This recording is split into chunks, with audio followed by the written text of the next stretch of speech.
Coach in school history. We're going on year number 33, and it's time for the national anthem. So we'll pick that up in a moment.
The national anthem being performed by the famed Sioux Falls Lincoln High School Marching Band. The Patriots are the home team in this second game of the President's Bowl. Roosevelt is the road team. At least 5,000 on hand in the big house of South Dakota High School football, Howard Wood Field, which has stood here for over 60 years. And we are joined now by all who can watch this game. Metrosports.tv, DakotaNewsNow.com, Outlaw TV, channel 13.2, along with the radio call on Fox Sports 98.1, AM 1230, and KWSN.com.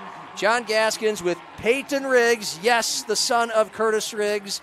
Last couple of years, the offensive coordinator for the Sioux Falls Storm and assistant coach at O'Gorman High School the last couple of years, so like his father, knows these teams very well. And we just began the radio pregame that will regurgitate a bit. Lincoln, number one team all year last year, lighting it up, 31-7 to beat those Knights in the state championship game and finish 13-0.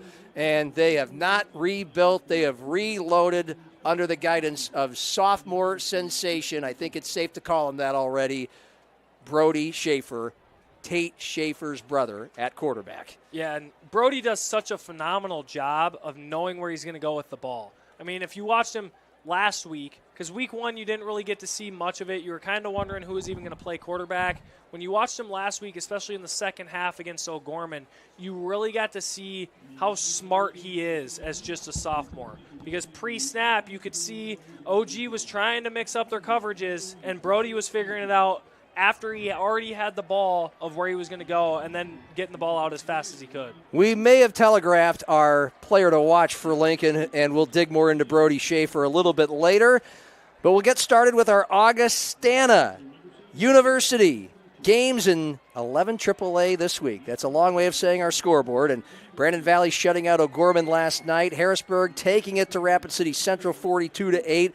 Sturgis over Stevens. They are struggling in Rapid City 24-16. And Jefferson beat Washington 34-14 in President's Bowl Game 1. The biggest surprise there is how soundly Brandon Valley beat O'Gorman, who falls to 0-3. Those scores brought to you by Augustana. Find your bold at Augustana University, where hands-on learning, a vibrant community, and diverse opportunities prepare you to lead and succeed.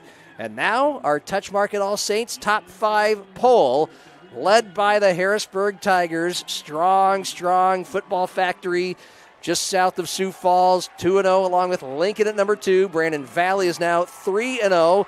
With their win over O'Gorman last night. Jefferson moves to 3-0 with their win over Washington.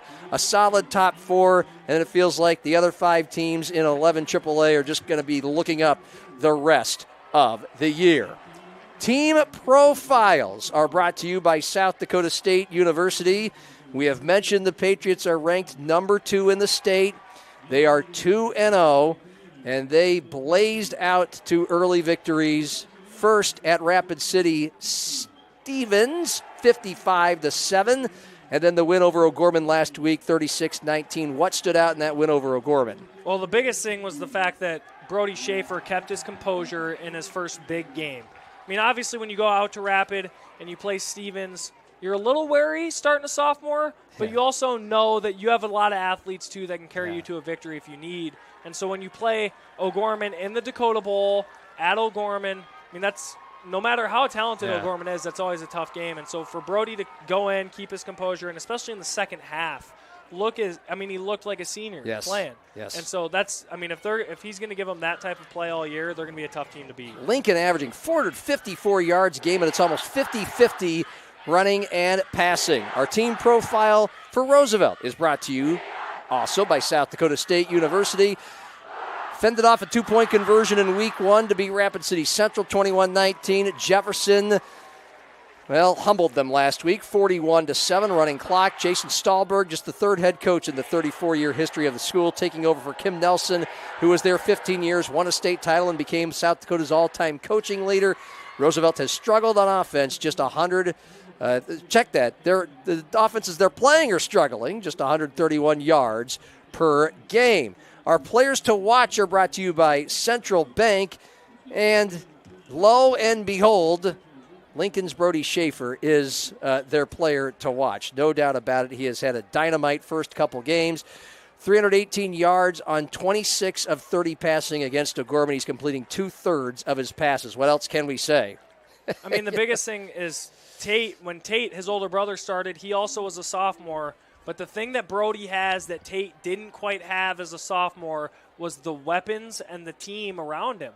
Because when Tate started, they were all sophomores. Everyone on the team was young. They took their lumps. And obviously you saw last year what they grew into.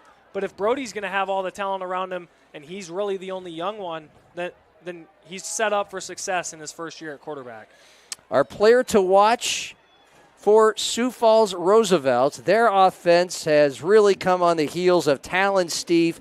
6'1", 220-pounder, so he's a strong ox. Plays running back and linebacker, averaging 106 yards per game and leading the team so far with 9 tackles in the first 2 games. Yeah, he's really a do-it-all player for them. He runs really hard, and they give him the ball a lot. And then on defense, it's like every time there's someone around the ball, it's him. You'll look up, and there's a tackle on the far sideline. He's the one getting up near the ball. And so he's really someone that plays every down with the same effort all game long. And then our Vern Eide keys to the game. To get a victory today, Lincoln hit the big play. I think they're capable. Roosevelt, new look on the sidelines. I mean, so we're just not quite sure. Yeah, and Lincoln, I think, especially with Coach Struck as their offensive coordinator, they're built to hit the big play. I mean, they will track their explosives. They track all their quarterback stats. And if they don't hit a certain amount of explosive plays, that's not a win for them. Whereas Roosevelt, with Coach Stahlberg, still trying to find an identity. What will this team look like without Coach Nelson at the helm?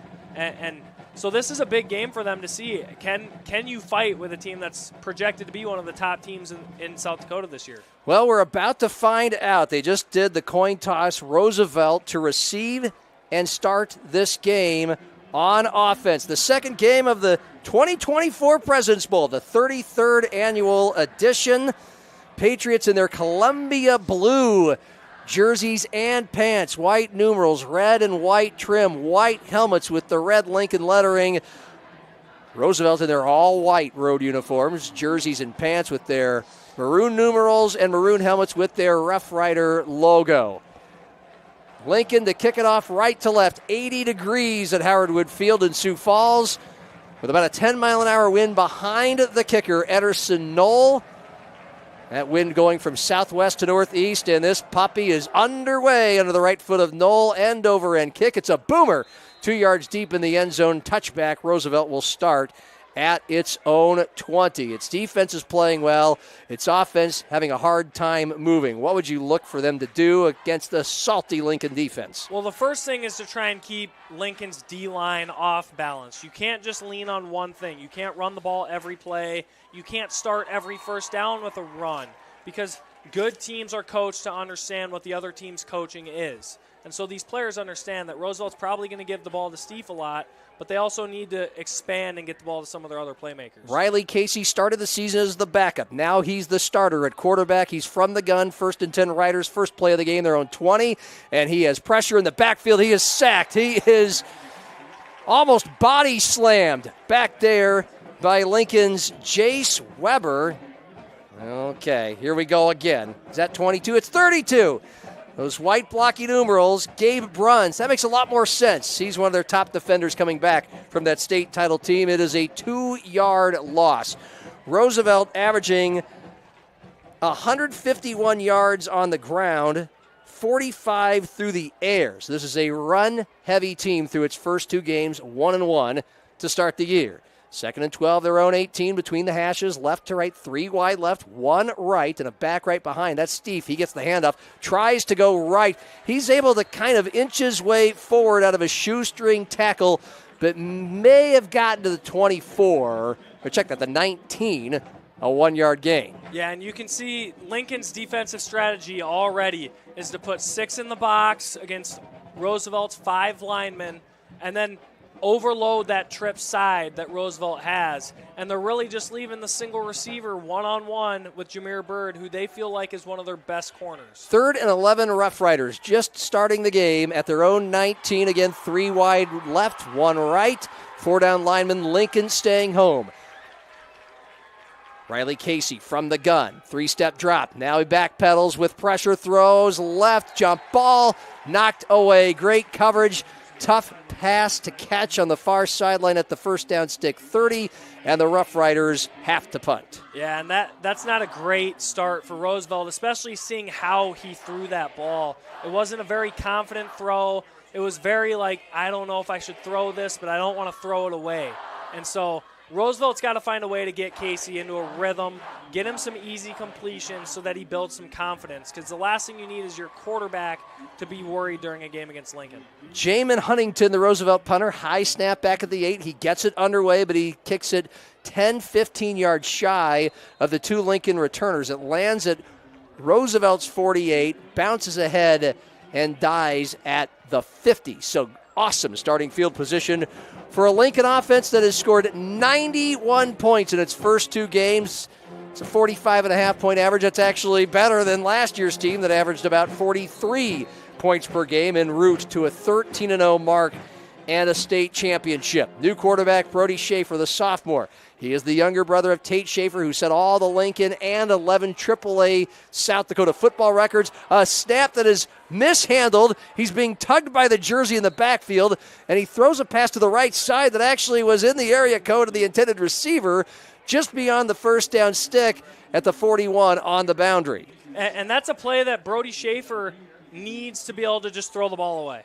Yes, Mikey Roche was open, but throw that ball out of bounds. He throws it quick left, and it goes through the hands on just a wide receiver bubble screen. That's actually the tight end, Plord, who's unable to come up with a too high, too hot ball. All of a sudden, it's 3rd and 10 Lincoln after 2 incompletions to start the game, and they are moving fast. 3 down lineman for Roosevelt, 3rd and 10 midfield. Lincoln between the hashes, right to left. 3-step drop, throw, left side, caught Mikey Roach wide open for a first down. On the hashes at the 30, he moved ahead to the 26. A good tackle made to prevent the touchdown, but that's a 24-yard strike on 3rd and 10. Yeah, and Mikey Roche really hasn't had a big game yet this year, and coming into the year, he was expected to be one of their top threats, and so I'd expect them to try and get him the ball quite a bit. Definitely the top threat coming back. Just 7 receptions, 37 yards through 2 games. Empty backfield, 3 right, and that's where the passes headed on 1st and 10 for Lincoln. It's caught by Mikey Roach again, and he's able to swindle his way through some Roosevelt tacklers until he is finally upended at about the 11-yard line, a gain of 14.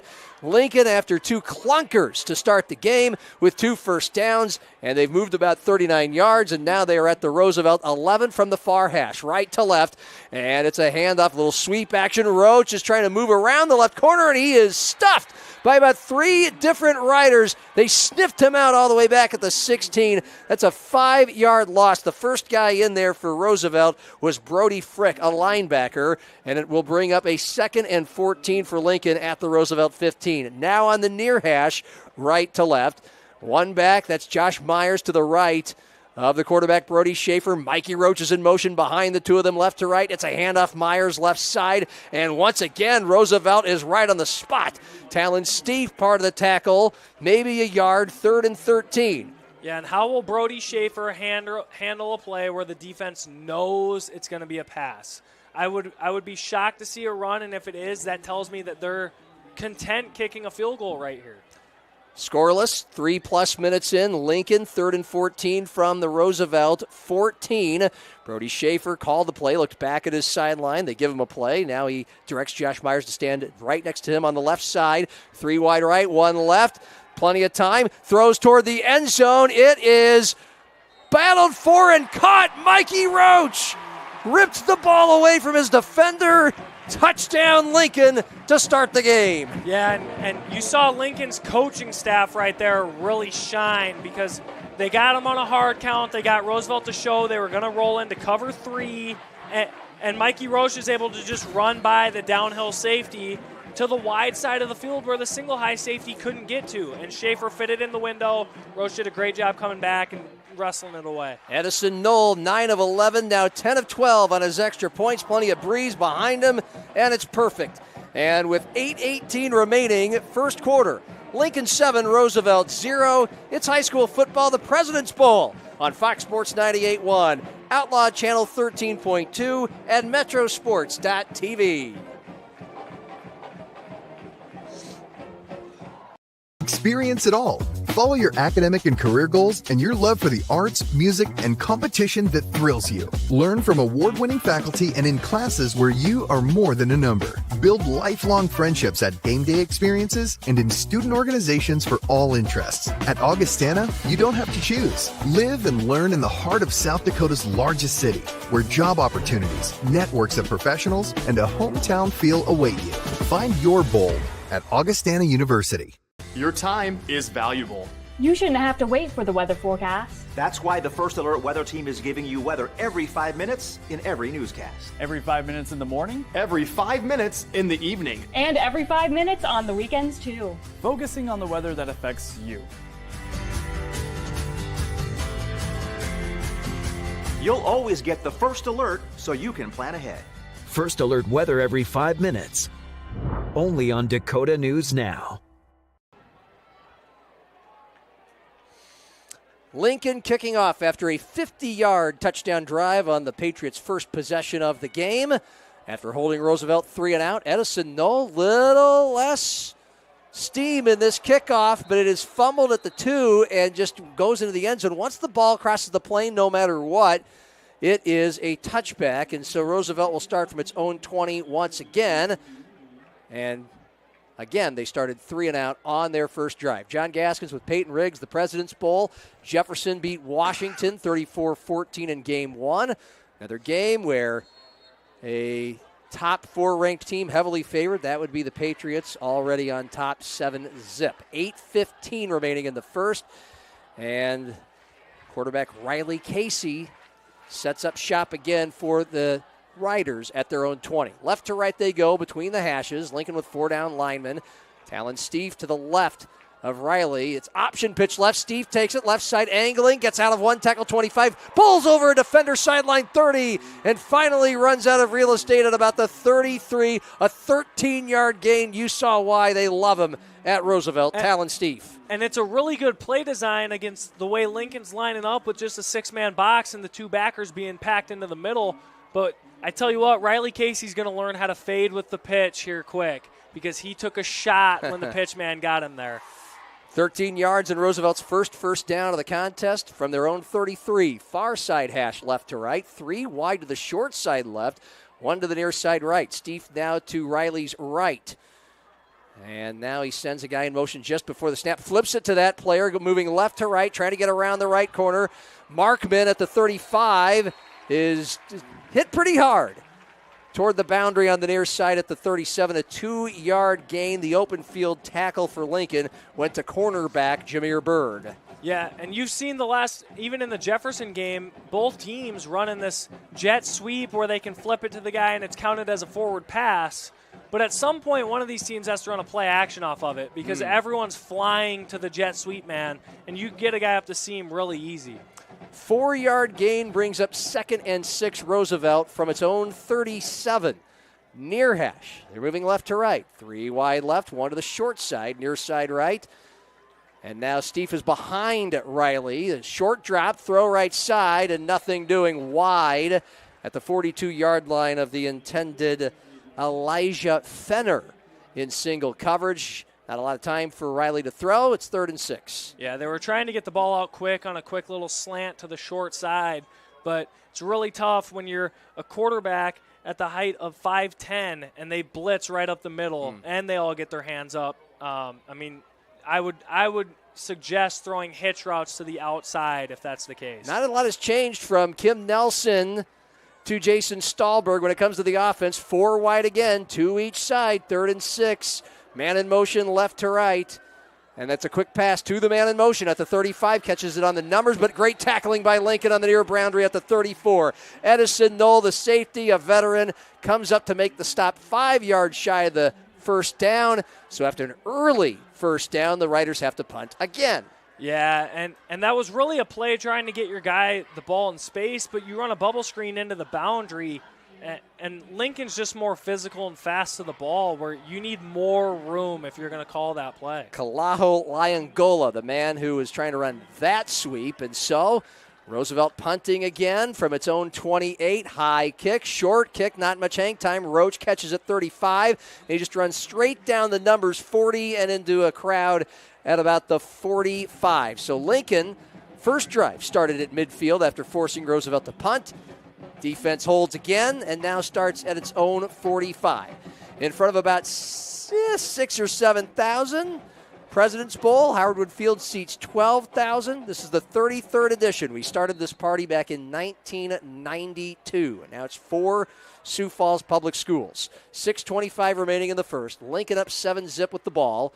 Their own 45, far hash right to left. Roach in motion right to left. That's where the quarterback Schaefer is looking, being flushed, rolling left, has the pass, wide open. Roach counted at the 30 and rumbled down inside the 20. Another big play to Mikey Roach. 37 yards he came to play tonight. And this is where Brody Schaefer is so good, is he gets his out of the pocket, keeps his eyes downfield, and then throws a beautiful ball to Roach. Lincoln quickly snapping it again. Quick throw left side. Akasi catches it near the line of scrimmage at the 19 on the near side. Was able to step his way forward before he was forced out of bounds at the 14. He got 5 yards. Louis Akasi caught 10 passes, 182 yards, 3 touchdowns. All 3 scores from Schaefer in the second half in Lincoln's win at O'Gorman last week. 2nd and 5 from the Roosevelt 14. Handoff left side. And Josh Myers, the tailback, just kind of tunnels through some Roosevelt defenders and is able to get close to the first down. Yeah, and you see him using that jet sweep motion with Mikey Roach to kind of keep the linebackers' eyes on discipline, and then pulling both the guard and tackle up the hole. Myers got 6. He did get the first down, so it's 1st and goal Lincoln, near side of the 8. Shotgun, handoff. Roach on the end around left to right. He has space at the 10. Oh, just creeps past the defender at the 5. Reaches and got the touchdown. Just past the goal line on the far side. He lost the ball, but it was after he crossed the plane.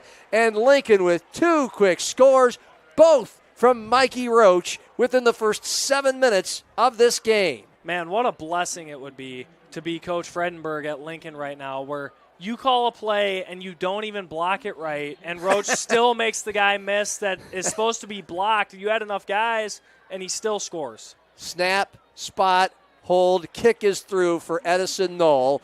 Lincoln up 14-zip, 5:18 remaining first quarter in the President's Bowl on 95 yards worth of drives on Fox Sports 98.1, Outlaw Channel 13.2, and DakotaNewsNow.com.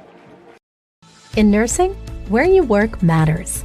At Avera, we build Team Green around you with a culture that values and supports you. Leaders who listen and care about your success. And benefits to reward the great work you do. The grass is greener at Avera. So join Team Green. Learn more at avera.org/careers.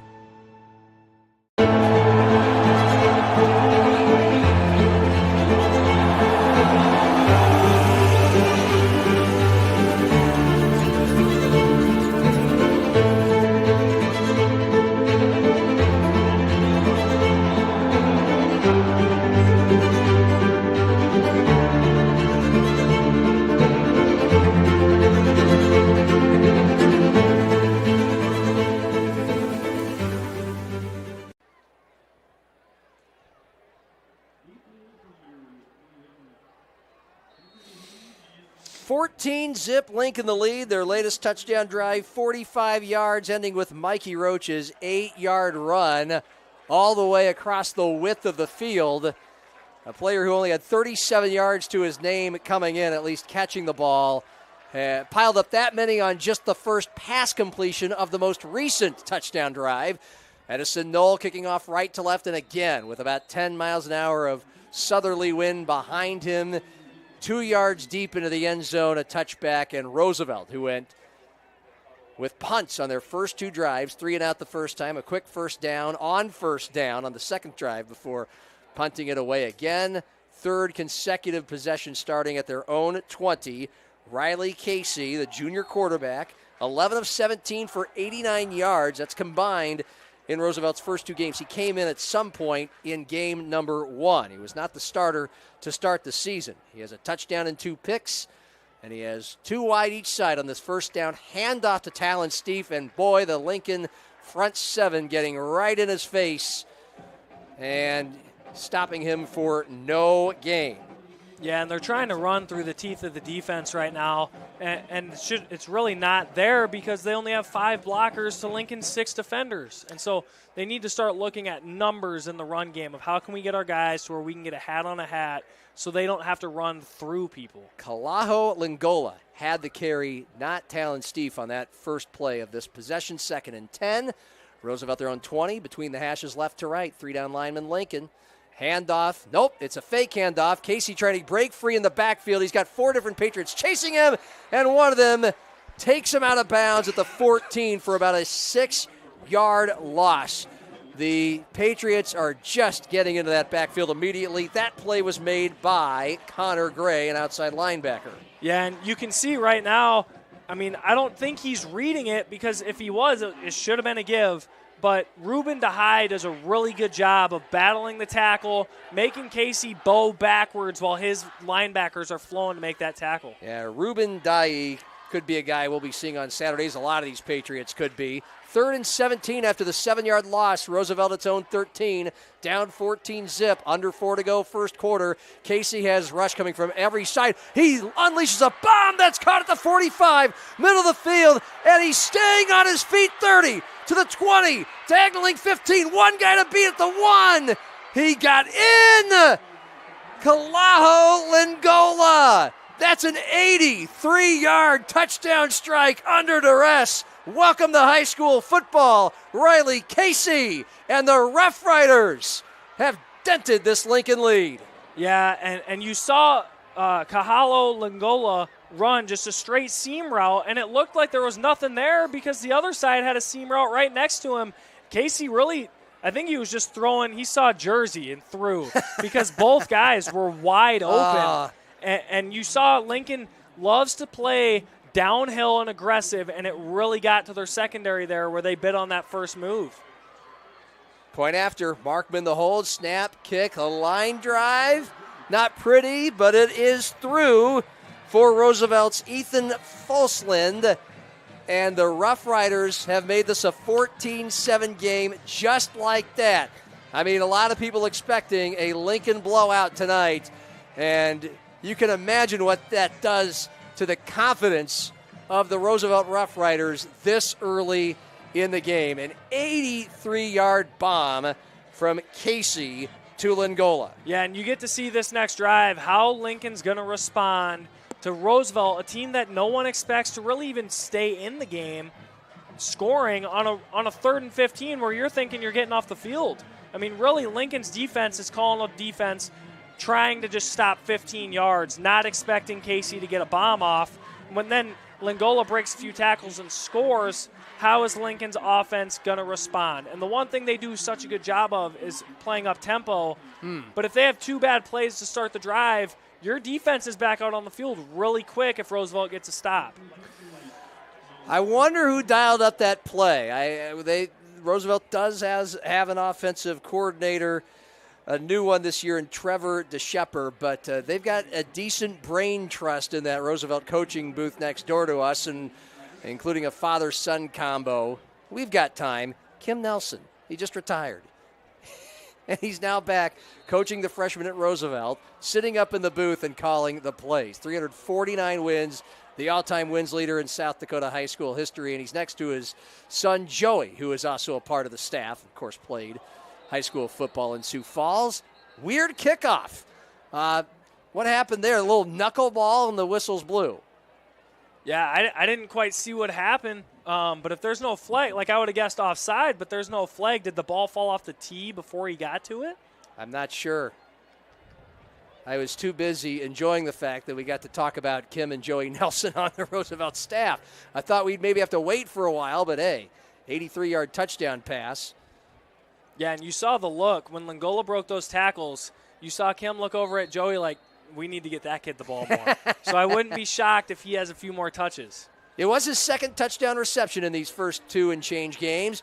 All right, now the kickoff, a little short, fielded at the far side 10, down the sideline, 20, 30, 40, midfield. He had 2 guys to beat. And Lincoln takes it all the way 40 yards. They don't need the help. And they will start in Roosevelt territory. That kickoff return came from Javen Augustus, who caught a 49-yard flea flicker. Brody Schaefer on what appeared to be a bubble screen to Mikey Roach, who threw it 49 yards to a wide-open Augustus in Lincoln's win at O'Gorman last week. Augustus is fast. He's going to be special. This team is so loaded, he's just the backup running back. So the Patriots start on the Riders' 46, up 14-7. 3.5 minutes remaining first quarter. Mikey Roach just running around to the backfield left side. A handoff to Myers, and Myers is corralled immediately, but he's able to muscle his way forward. It's a wrestling takedown by one of the Rough Riders. Marked on the far hash at the 42, and here comes Lincoln, full head of steam, right back up to the line. 2nd and 6 with 3 wide left, open field right. That's the short side. Quick throw left side. Myers trying to beat defenders. They're swarming to him. He gets out of it left side, but then he is swashbuckled out of bounds by Austin Markman, a defensive back at the 35. That's a loss on the play of a couple of yards. Yeah, and you're starting to see 45. Lincoln loves to play up-tempo, but if they get stopped here, this is just what I was talking about Roosevelt getting off the field quick, and now Lincoln's defense is right back on the field again. 3rd and 9 Patriots from the Roosevelt 45, 3 wide right. Whistles blow as 3 defenders, all sides. 1 on the right, 1 on the left, 1 up the middle. We're coming right at Brody Schaefer, making him backpedal. What's the call? And the mic's not working too well tonight. It's windy tonight. False start is the call. The first penalty of the game for either team. And if they would have gotten that playoff, they had a massive gain because they had a screen called against Roosevelt's blitz, and that running back was about to get out to the left side. So the Patriots now with 3rd and 19 from midfield. Play action. Schaefer throws. It's bobbled, almost picked off. Between the hashes at the 38, double coverage by the Riders. Flag at the end of the play. Yep, we're going to get a hold on one of Roosevelt's DBs. That's going to be not necessarily a backbreaker, but had it not happened, well, had the hold not happened, maybe the catch would have happened a lot more easily, but would have been a 4th and long had that ended in an incompletion without a penalty, and now the ball is marched to the 40. I think it was even on a guy that wasn't involved in the play. The seam, they went cover 3 again, and that downhill safety was running downhill, and to stop his momentum, he just grabbed a hold of the receiver running by him. Pats up 14-7, 2:22 remaining in the first. 3rd and 4 from the Roosevelt 40, 2 wide each side. Throw right side, caught, threading the needle. Completion is called at the 34 on the far side hashes for a strike of 6 yards, just enough for the Lincoln first down. And that pass, have to wait a second, can't quite get the number there. Tough to see. You saw it better. Apparently it was Sam DeGroot. Lincoln first down, quickly moving. Throw, left side. Mikey Roach had a couple steps on the defender. It falls in front of them at the 5-yard line down the middle of the field. And Lincoln will have 2nd and 10 from the Roosevelt 34. And you're seeing Mikey Roach's speed as already an issue for Roosevelt's defense. But Brody Schaefer right there had a gimme. And that's one that as Lincoln goes through the season, they want to see him complete that 90% of the time. Because right there, he tried to sling it in, sidearm, trying to get a little fancy, and he could have just thrown it out, let Mikey run under it, because Mikey's the fastest guy on the field. So if he just throws it into the end zone, Mikey's probably scoring there.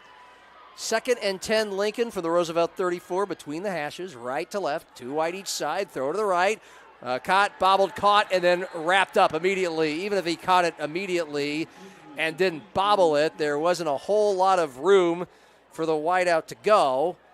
Yeah, and it's a 2-yard loss. You'd love to see better decision-making there out of Schaefer because they're running an RPO where he can decide based on the numbers where the ball goes. And they had 2-on-2, but he threw it out there anyway knowing there's a guy unblocked for that receiver. 3rd and 11 Lincoln from the Roosevelt 35. This is a deep ball left side. Roach is open, makes the catch at the 2, and is in for the touchdown. Bombs away, first quarter, Schaefer to Roach, and Lincoln gets its 3rd touchdown in 3 drives. Yeah, and props to Schaefer and Roach for making Roosevelt pay, but that one's on Rose. It's 3rd and long, and you play straight man, no safety help over the top, cover 0, but you didn't blitz. You just rushed your 3, and your linebackers are just standing there like statues staring at the quarterback, and so Schaefer has all day to just hand Roach the ball 30 yards downfield. So for Schaefer, his 2nd touchdown pass of the game, 5th of the season. And for Mikey Roach, his 3rd touchdown today, 2 catching, 1 running. Coming into this game, he had not scored yet. He has been unleashed in these first 10.5 minutes. Snap, hold. Edison Knowles' kick is good. 1:25 remaining, first quarter. Lincoln 21, Roosevelt 7 in the President's Bowl on Fox Sports 98.1, Outlaw Channel 13.2, and Metrosports.tv. Banking isn't just about financial products. It's about service and what we can do for you.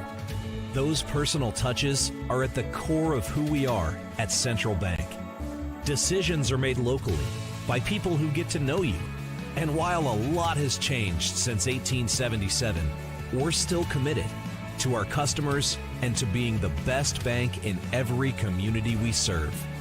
Central Bank, member FDIC. Touchmark at All Saints is a full-service, award-winning retirement community set in the heart of historic downtown Sioux Falls, South Dakota. At Touchmark, we want to preserve the independence that you have. We want to make sure that every part of who you are is fulfilled. I would recommend this to anybody. I think this is just a great way to spend your retirement years. At the end of the day, we're here to live the full life.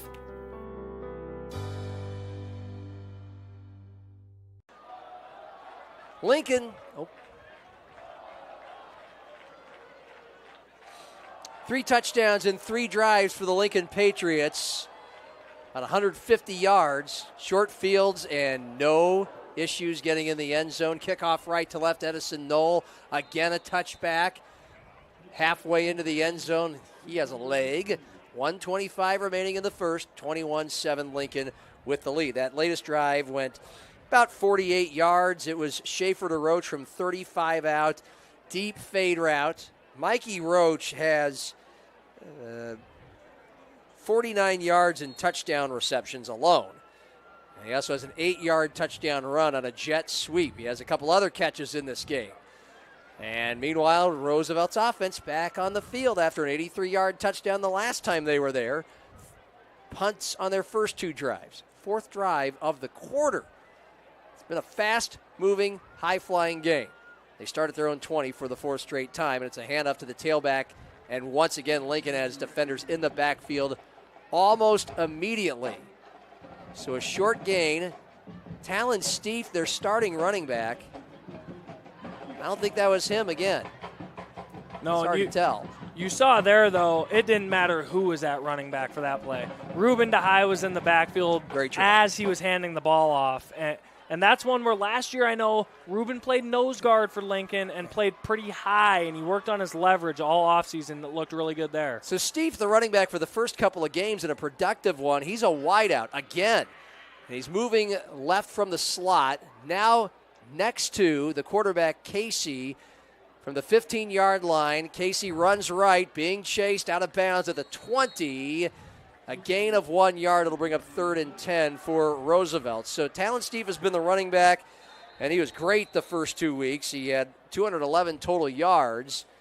But they've gone with Kalaho Langola to run, and then Langola made the catch on the 83-yard touchdown pass on Roosevelt's last drive. And before this 3rd and 10 play, the Rough Riders call a timeout. The timeout was called. Okay, it was a Lincoln timeout. That's interesting. Yeah, and I thought Roosevelt was calling it because Casey went the wrong way there. They were supposed to have a triple option. He ran the wrong way. And in your first year as a head coach, you kind of want to call that timeout, get your guys regrouped, calm down. Yeah. But Lincoln did. And I don't know if is the win that big. I don't think it's that big of a factor tonight that you would want to use your timeouts this early. Talk about swag.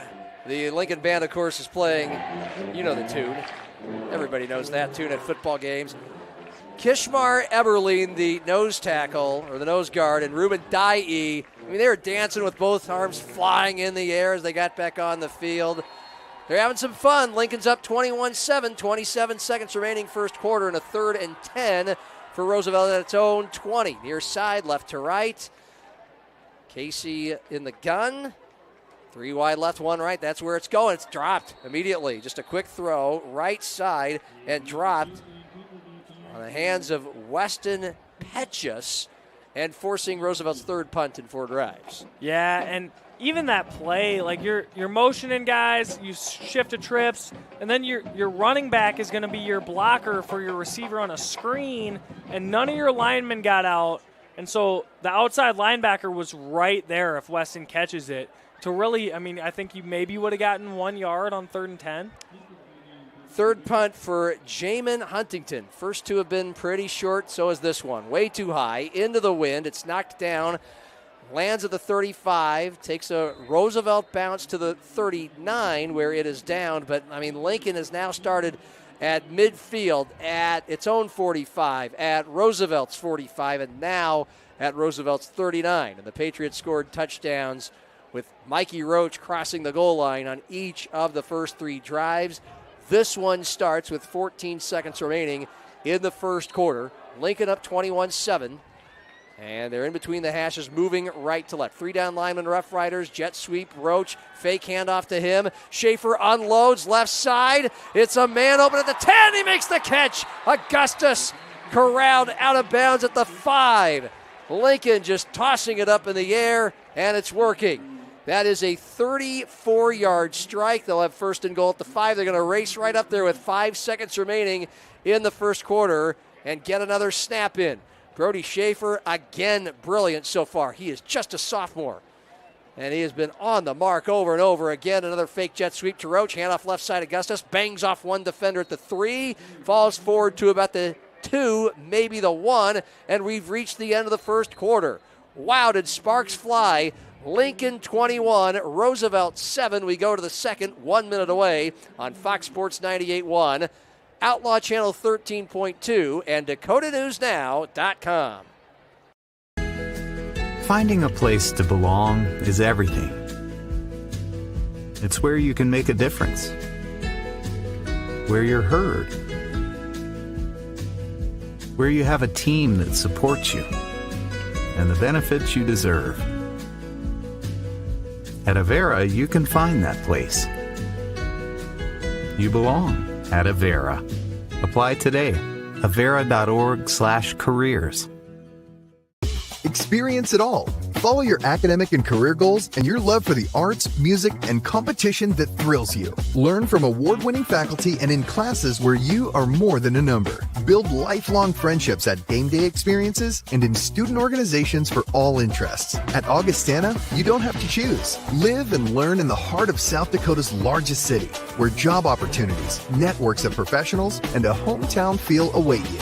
Find your bold at Augustana University.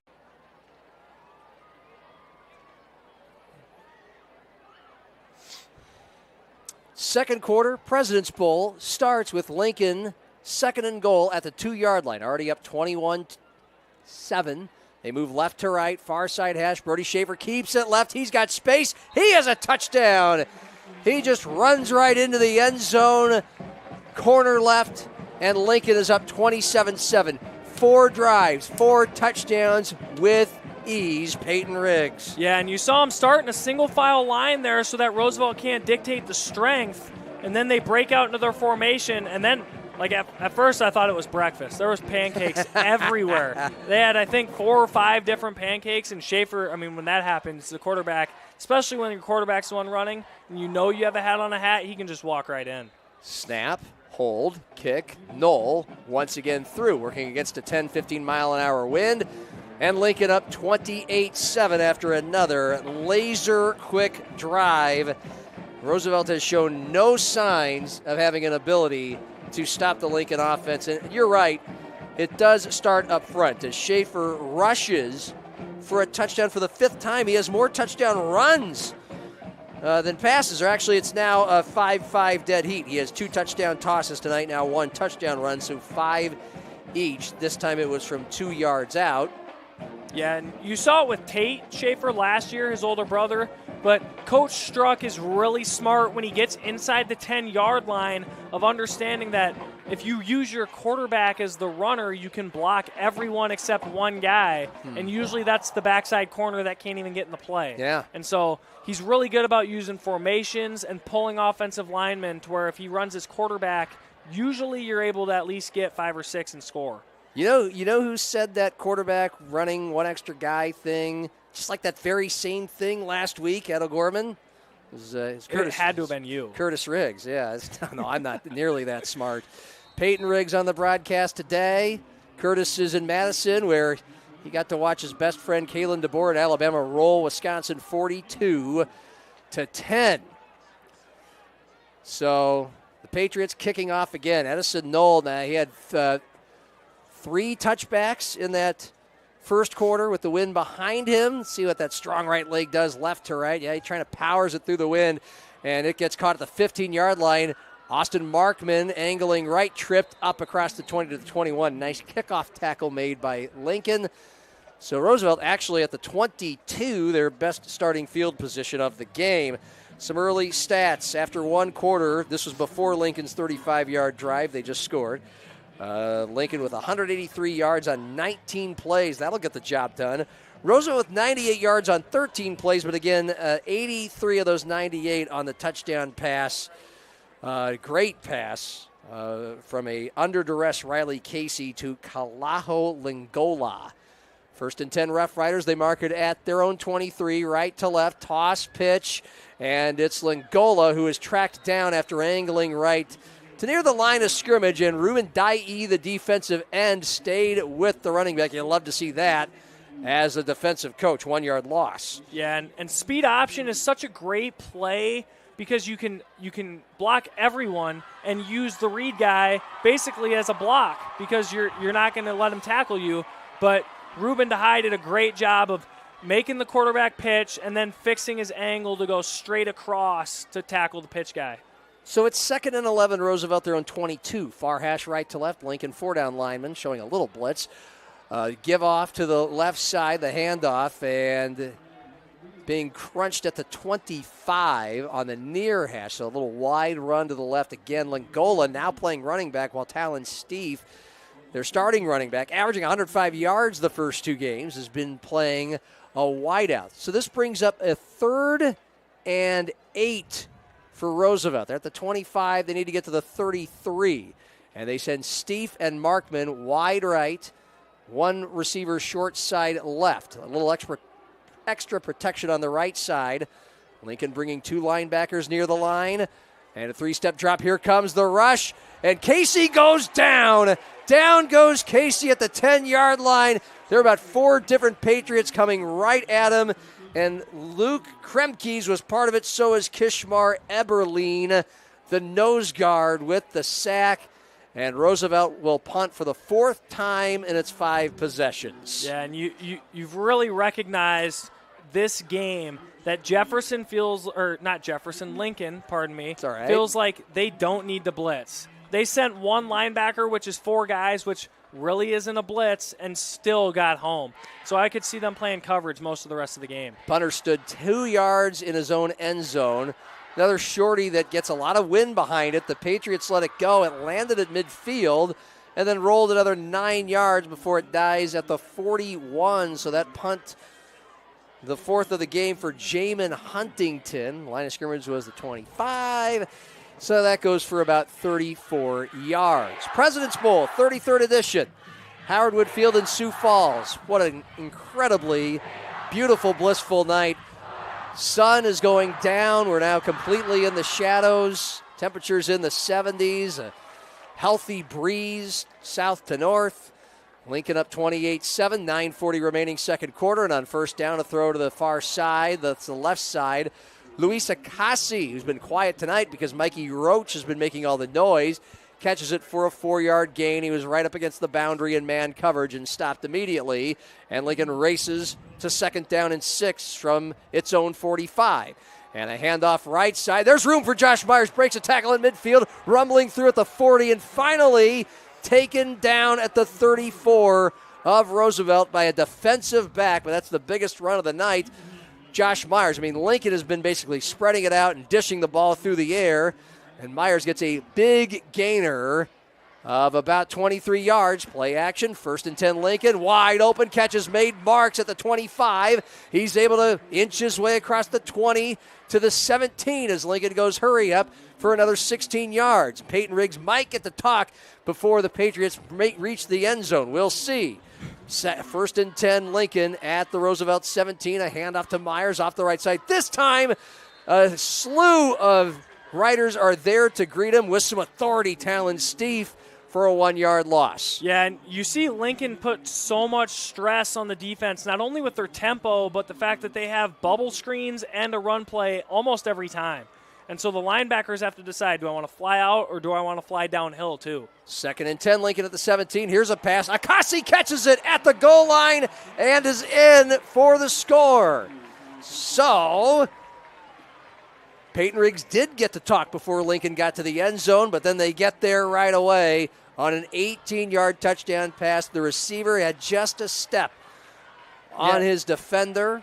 And he really he's trying to run a slant route, but the corner does such a good job of playing inside at first, and then he gives him one outside jab. The corner opens his hips, and it was over from there. And then you even see Mikey Roach go tell Lacassi, you're welcome. I'm going to share the wealth today, and let's all have some fun. Luis Acasi, he has 4 touchdown catches now in the last 2 games. He had 3 last week at O'Gorman, and now Brody Schaefer has his 3rd touchdown pass of the game. Make that 4. It's 35-7 Lincoln. 8:23 remaining second quarter after Edison Knoll made it 5 for 5 on PATs today. And we keep it right here on the simulcast. Wow. We got to pick our head up off the ground, put it back on our shoulders for what it's been through. It's been spinned off my neck just watching and trying to keep up with this Lincoln offense in this first half. That drive, goodness, it went for 60 yards. That's their longest drive. 5 drives, 60 yards, the longest. Short fields have helped, and that's been because of their defense, making Roosevelt punt 4 out of 5 times. Yeah, and you know Coach Struck is over there smiling right now because of the fact that you're having to talk so fast because of how fast they're going. Because if we're doing that, that means Brody Schaefer is playing as efficient as possible. Yeah. Because if they're not throwing incompletions, they can keep their tempo up. And when they're up tempo and moving the ball, positive yards, even if it's 1 yard, that's where they're really at their best. I'd estimate it's been about 240, 250 yards of offense for Lincoln. They have scored 5 touchdowns in 5 drives. Mikey Roach, 3 of them, 2 with catches, 14 and 35, 1 on a jet sweep run for 8. And Schaefer has now thrown a 3rd touchdown pass this game. He's ran for 1. Yeah, it's hard to keep up, isn't it? Here's the kickoff. Edison Knoll, left to right, end over end, into the wind. Caught at the 5-yard line. Markman between the hashes. Angling left, 15-20 on the numbers, 25. Oh, he almost evaded a defender there, but he's tripped to the 26. And Roosevelt takes over down 35-7, 8:16 remaining second quarter in the President's Bowl. And Markman tripped up and banged up at the end of that play. He is writhing in pain, helmet off, on the near side at the 26-yard line. We'll let him be attended to and take a timeout. Lincoln up 35-7 in the President's Bowl on Fox Sports 98.1, Outlaw Channel 13.2, and DakotaNewsNow.com. The first bank in South Dakota was the easy part, earning the confidence of local farmers, helping families account for their dreams, and securing the future for countless businesses took us a little longer. We owe it to the hard workers, big dreamers, and forward thinkers out there. Thank you for making South Dakota a great place to call home.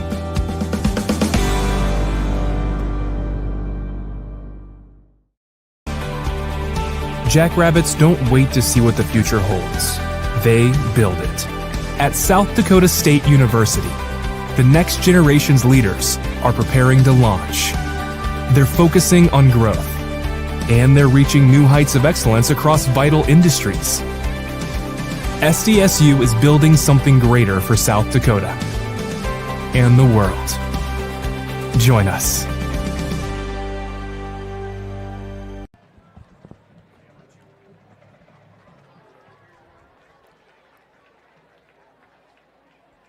Austin Markman needing help to walk off the field after his kickoff return for Roosevelt.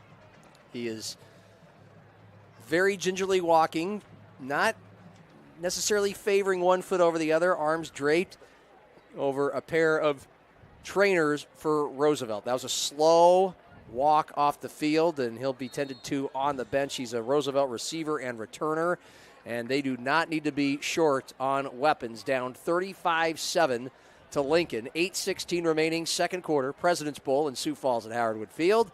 And the Riders start on their own 27, best starting field position in 6 drives. Near hash, option left. Steve trying to get as much as he can down the near sideline and ran out of room at the 30, a 3-yard gain. Yeah, and they may want to change their first play call of the drive next drive, because Coach Fredenberg's going to be licking his chops because he's going to blitz a corner, seeing that they have ran speed option 5 of the 6 drives as their first play. This next play stretches to the right side. Talon Steve gets the ball again to the 32. So a short gainer for Roosevelt. Now they're playing up-tempo. They got 6 yards on their first 2 plays. 3rd and 4 from their own 33. Far hash right to left. 1 receiver, short side right. 3 near side left. A back right behind the quarterback Casey. That's Steve. 3 down lineman Lincoln. And Casey dancing around to the backfield. He is sacked about a yard behind the line of scrimmage. Nowhere to go. And once again, the nose guard making the play. That is Kishmar Eberling. Yeah, and Roosevelt got away with a false start there. The receiver moved. And so then Casey, I think, expected it to get blown dead. Looked to the other side. The screen that they called wasn't there. And so then he's trying to just make a play on the fly. So that actually hurt Roosevelt that they got away with a false start. And now Lincoln almost blocks the 6th Roosevelt punt of the game, but Mikey Roach catches it 35, angling right 40, running out of bounds, forced out of bounds at the 45. About a 10-yard return of another punt, the 5th in 6 possessions for Jamin Huntington. So Lincoln taking over 35-7. The lead, 6:44 remaining in the second quarter. They have put on a fireworks display on offense. 3 touchdown passes, 1 touchdown run for sophomore Brody Schaefer, who's just lighting up AAA football in these first 3 weeks. And he is from the gun from his own 46. He's going to keep it himself, has room, midfield 45, angling 40, one guy to beat through it at the 30, near sideline 20. Here comes more defenders, 10. He gets past them, and he scores again. 54 yards for Brody Schaefer. It is 41-7 Lincoln. Yeah, and you see all the Roosevelt linebackers go flying out to Mikey Roach, trying to respect his speed.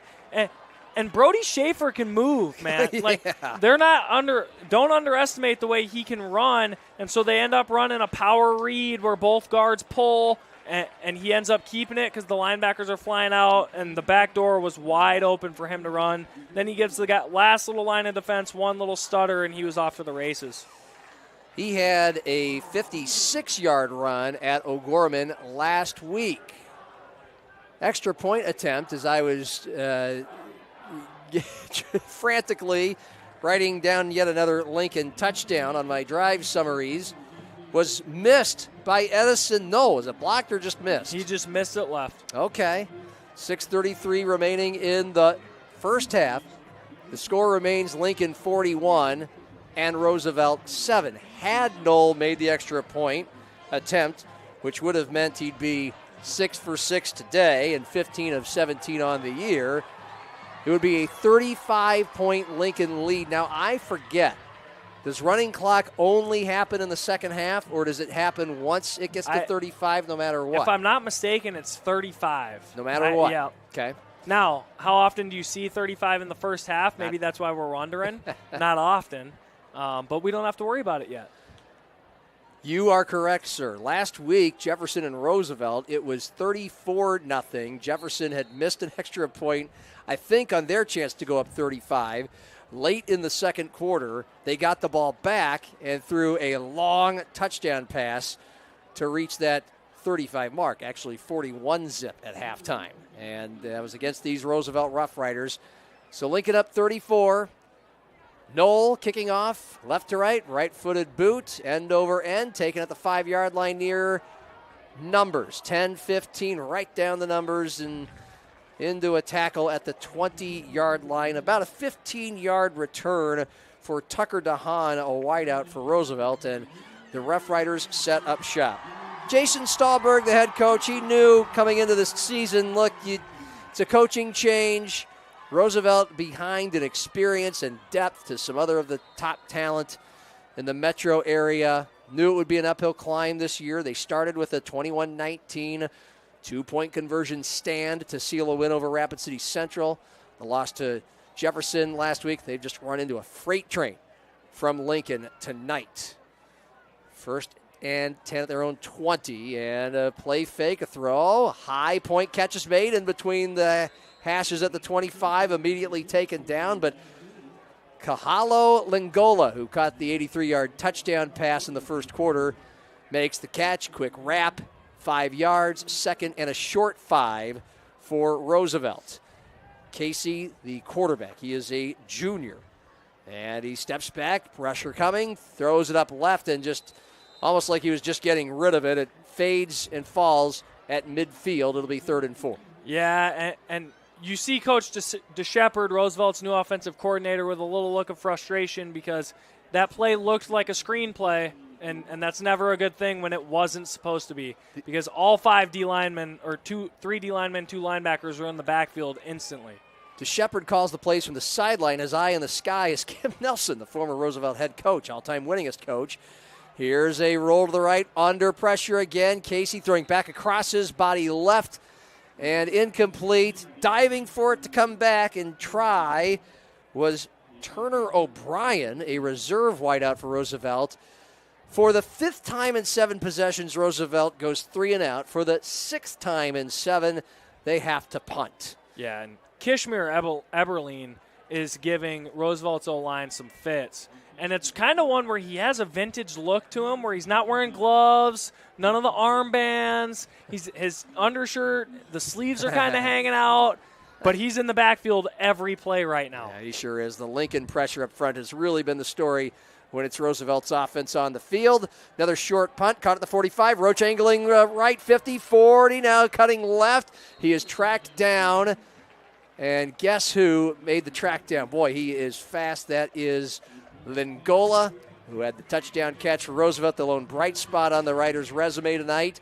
5:41 remaining first half, 41-7 Lincoln the lead. That return, by the way, went for about 18, 20 yards. Lincoln again with just primo field position, this time at Roosevelt's 37. Here they come, fast and furious, near side hash, and a handoff, tailback Augustus. Well, a rare backfield tackle. About 5 different Rough Riders converge. They were ready. And if you're Lincoln, yes, they're going up tempo here, but I think they should have the mentality to drain all 5 minutes and score with no time left. Throw left side, Roach catches it, far numbers 35. What a tackle again! Lingola playing both ways and forcing Roach into nothing after the grab. Now, that was a 4-yard gain after a 2-yard loss on first down, so Lincoln has 3rd and 8, and they're still scurrying to the line. 5 minutes remaining first half from the Roosevelt 35. Far hash, left to right, 3 wide right, 3 down linemen for Roosevelt, 1 wide left, and one of the Riders encroached. Got off sides, knew it right away.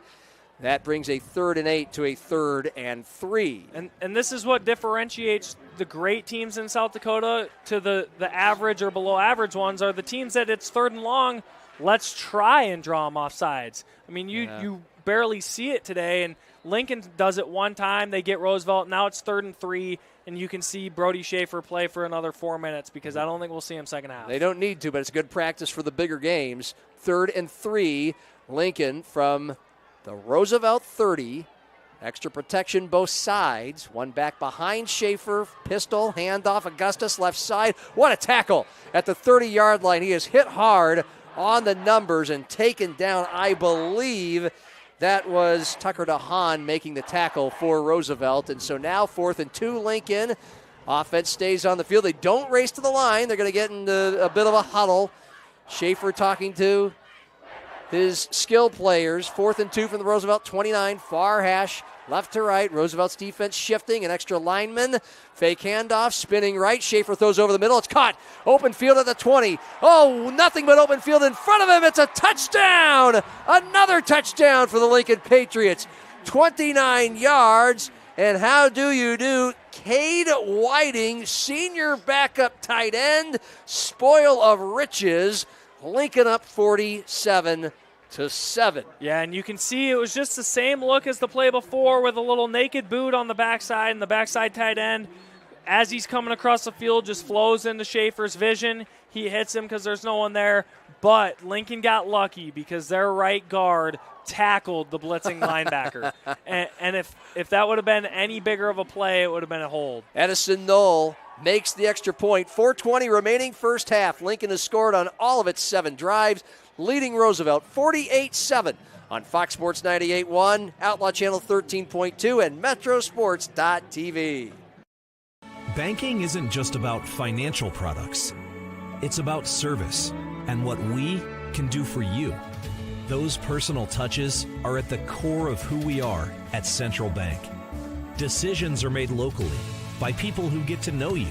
And while a lot has changed since 1877, we're still committed to our customers and to being the best bank in every community we serve.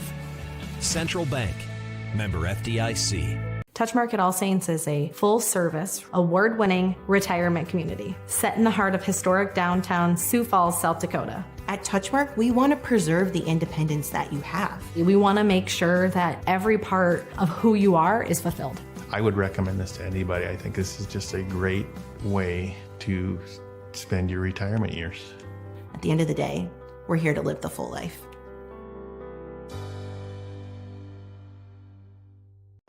Yeah, I mean, these timeouts are tight enough as they are, but I'd bet Schaefer's done.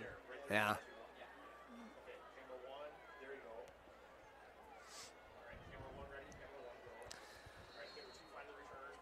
So, Lincoln, 7 drives, 7 touchdowns, about 300 yards. It's a 48-7 lead over Roosevelt. 4:20 remaining, first half, President's Bowl. And the Patriots now, as night has fallen in Sioux Falls, temperatures around 70 degrees. The day started at 80. And it's a pretty stiff breeze, by at least 15 that Edison Knoll kicks a line drive into. And it's taken at the 5 in between the hashes, angling right, 15-20, spin at the 22. And down to the far numbers at the 22 for Roosevelt is once again Tucker DeHaan. He's been busy on kickoff returns. Their primary returner, Austin Markman, injured a couple of kickoffs ago. 4:14 remaining first half. Drive number 8 for Roosevelt. 6 punts, 5 3-and-outs. The one time they did not punt, an 83-yard touchdown pass. Just a beautiful highlight for the Rough Riders. Riley Casey, the quarterback, to Kalaho Lingola, listed as a fullback, but has been playing running back. He was a great pass catcher on that play. Empty backfield, 2 wide right, 3 to the near side left for Roosevelt from their own 22. And here comes pressure left side, right side, rolling left, looking downfield, throwing it away finally out of bounds is the quarterback Casey, and the clock stops with 4:05 remaining in the first half. We've just answered the question, do you get running clock in the first half? The answer is no, because had there been running clock, even though that was, if running, that's the whole point. It runs even if the ball goes out of bounds, right? Yeah, and the one thing Roosevelt's really not helping themselves with is they're giving Casey the ability to roll left, and he doesn't quite look comfortable with flipping those hips, getting his shoulders square, and firing a ball into someone when he's rolling out left. 2nd and 10, Roosevelt its own 22. Far hash, right to left. 3 wide to the short side right. But the quarterback looks left, and it's a bobbled pass right off the chest of the intended wideout at the 25. He had a defender right in his face. The wideout was Elijah Fenner, and the defender, I believe, now I'm just guessing, Tatum Bell. Yeah, Tatum Bell did a great job he had the flat, and he understood that when number 2, the slot receiver, went vertical, he let him pass him onto his corner and kept working out to that outside hitch. And if that ball would have been a half second late, we could have been seeing another Patriot touchdown. Another 3rd and long for Roosevelt from their own 22. Lincoln staying home, 3 down linemen. Roosevelt with 3 wide left, 2 wide right, looking left the whole time. Casey decides to run up the middle, 25, trying to power forward, but too many Patriots come to the ball and stop him at the 28. 4 yards shy of the first down, a 6-yard run. Good try, about all he could do, because the Lincoln pressure, even when they're only rushing 3, has been so stealth in this game. And now Roosevelt faces 4th and 4, its own 28. And yes, the punter, Jamin Huntington, is back on the field. He's got about a 12-mile-an-hour breeze behind him, standing at his own 13. Pair of returners for Lincoln, including the dangerous Mikey Roach. Oh, it's a fake. It goes to an up man, trying to angle left 25, and that is sniffed out. Tatum Bell making the play about 8 yards shy of the first down at the 25. Why not if you're Roosevelt, but it did not work. Well, here's why not, is I think Brody Schaefer may have been done. But when you fake a punt in your own territory like that as an opposing coach, you're kind of like, no, let's go score now. And so Brody Schaefer is back out there, and I could see them slinging it here for the last 3 minutes. I love the chess match and the back and forth of the coaches. So Brody Schaefer, 1st and 10 Lincoln, up 48-7, 3:12 remaining first half. Handoff Augustus, room off the left side. Banged hard, though, down to the 20-yard line. He looked like he had some sailing, and then bang. A 5-yard gain. It's 2nd and 5 Lincoln, and that offense is still hauling fast. They're right back to the line between the hashes left to right. 3 wide left, 1 right. Back to the left of Schaefer is Javin Augustus. And he moved up to his line. Quick instruction. Now he's back. 3 down lineman Roosevelt. Handoff right side. Augustus cuts left. 15 has the first down. Bowling ahead maybe to the 14. And so that stops the clock, with 2:35 remaining first half. Lincoln up 48-7. Yeah, and those big guys up front don't get too much love normally, but I tell you what, Tayden Fessler, the left guard, pulled, and that DN for Roosevelt's going to be hesitant from now on because he was on his back really quick. I've lost count. I think Brody Schaefer has 5 first-half touchdown passes. Toss pitch left side. Myers avoids 1 tackle in the backfield. Moving left, but then 3 Rough Riders swarm to him on the far boundary at the 17. That is a loss of 2. They whistled him the play dead before he went out. So the clock moves. Inside 2 to go first half. Lincoln 2nd and 12. The Roosevelt 17 left to right. 3 wide right, 1 left. Up by 41 points. And it's a fake handoff, a throw, fader out right side. And it's out of bounds. 5 yards wide, mid-end zone. Man-to-man coverage. Everett Starks, the intended receiver. And that's a pretty good decision from Schaefer because it's a design play-action call with 2 out routes and a vertical, hoping Roosevelt comes out in cover 2. They end up not being in cover 2, and he put it in a spot where only Starks could get it or it's incomplete. 3rd and 12, Lincoln, the Roosevelt 17. Here comes pressure both sides, a throw up the middle. It's caught in open space. Myers tried to stay on his feet, but he was tackled in the open field. Far numbers at the 9, 4 yards shy of the first down. What a good play under duress by Schaefer. It's a gain of about 9 yards. What a great open field tackle by Roosevelt's Jaron Mackey, a linebacker. Yeah, and there's the screen that they've been setting up because Roosevelt hasn't gotten pressure unless it's been a screen. And so for them to be able to get it there, Jaron Mackey recognize it and get him down before the first down, this could be a big play for Roosevelt here. It's 4th and 3, Lincoln at the Roosevelt 8, 48-7 the score. Lincoln with the lead in the ball. They're standing around and waiting. The Patriots have 2 timeouts left in the half, and now they take the clock to 1 minute on the game clock. And obviously there was probably 1 or 2 seconds left on the play clock. John Gaskins with Peyton Riggs. We will keep it here. Halftime coming up. We'll tell you how 34-14 Jefferson over Washington unfolded today. It was rather basic. And we'll get you caught up on some scores from college football. The last time we went through scores between these 2 games, there were a lot of close ones, especially in some of those big rivalry games today. But there were also some big surprises, like Michigan having a narrow victory over Arkansas State today. Biggest one, Alabama 42, Wisconsin 10. So what's Lincoln thinking here? I mean, 4th and 3 from the 8. I mean, everything they've done today has turned to gold. I mean, they could call any play. Well, with 4th and 3, you want any chance it's a 4th and short, you want the ball in your best player's hands. And today that's been Brody Schaefer. Now, Mikey Roach, I would be shocked if he isn't used somehow, whether it's a decoy or the ball goes right to him. All right, from the 8-yard line, 4th and 3, Schaefer fakes a handoff to a man in motion. He rumbles ahead. The Riders appear to have the stop. They do. About 1 yard shy at the 6-yard line.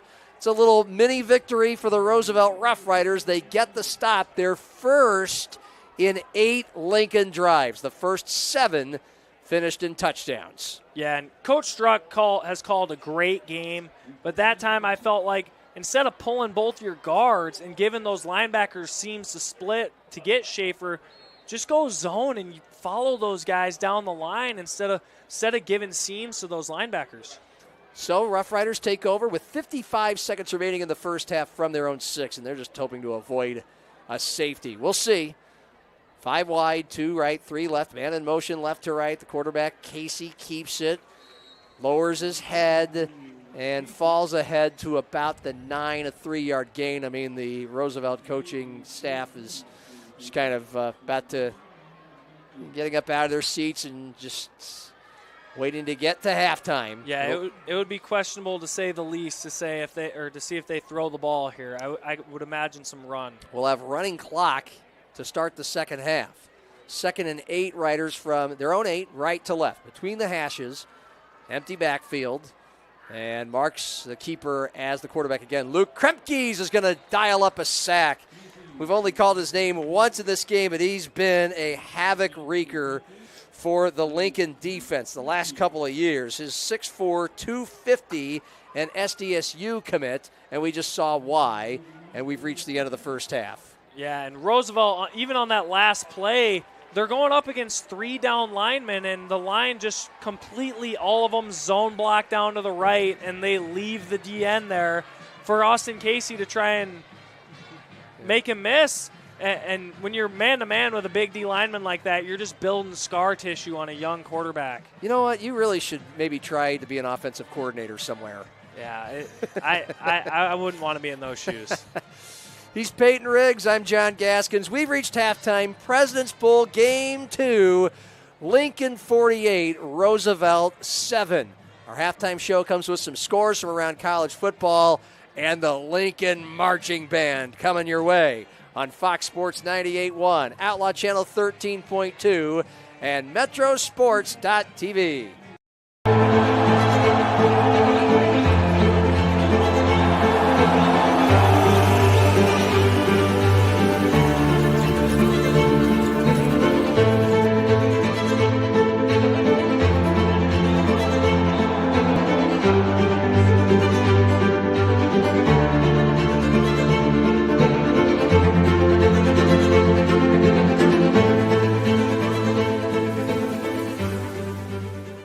Touchmark at All Saints is a full-service, award-winning retirement community set in the heart of historic downtown Sioux Falls, South Dakota. At Touchmark, we want to preserve the independence that you have. We want to make sure that every part of who you are is fulfilled. I would recommend this to anybody. I think this is just a great way to spend your retirement years. At the end of the day, we're here to live the full life.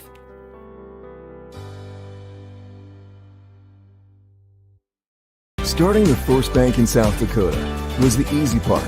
Earning the confidence of local farmers, helping families account for their dreams, and securing the future for countless businesses took us a little longer. We owe it to the hard workers, big dreamers, and forward thinkers out there. Thank you for making South Dakota a great place to call home.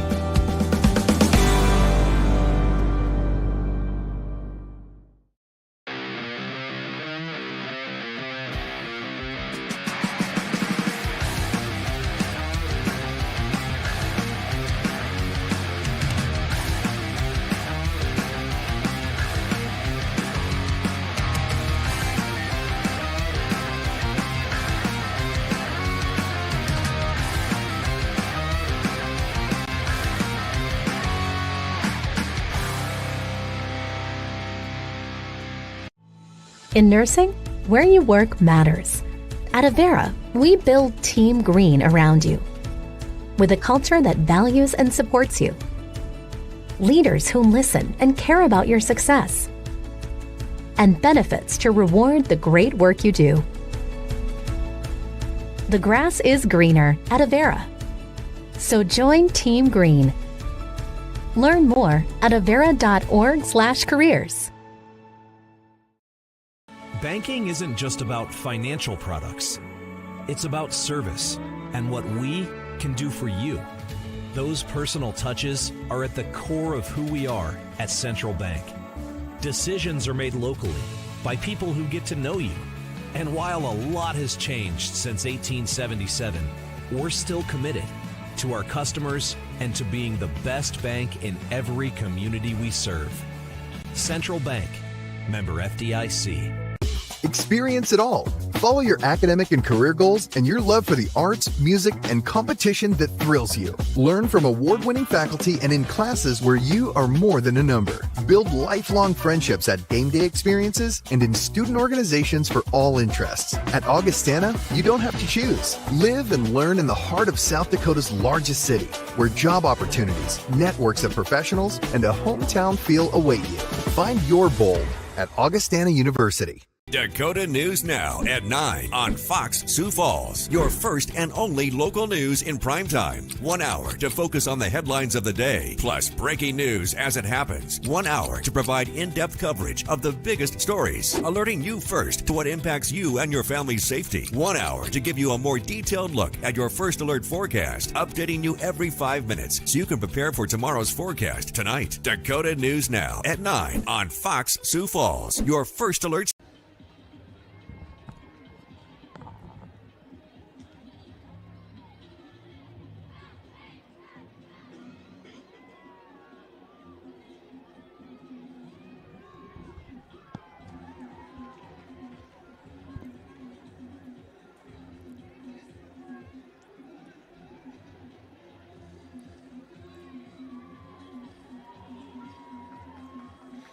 It's Howard Wood Field in Sioux Falls, host of the 33rd Annual President's Bowl Classic. Jefferson with the 34-14 win over Washington earlier today, and hammer and nail in game 2. Number 2 ranked Lincoln 48-7 over Roosevelt. John Gaskins with Peyton Riggs. Quick look at the numbers.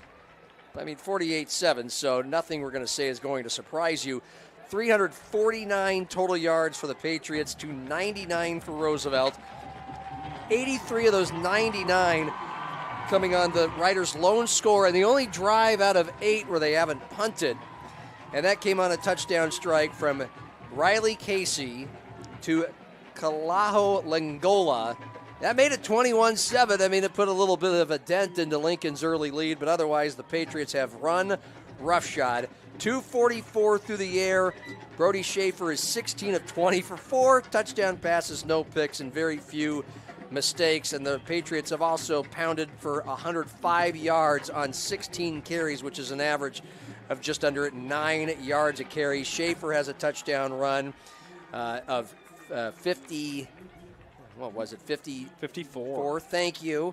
And the other touchdown run came from Mikey Roach, 8 yards. Roach has also a pair of touchdown catches, and overall 6 for 128 yards.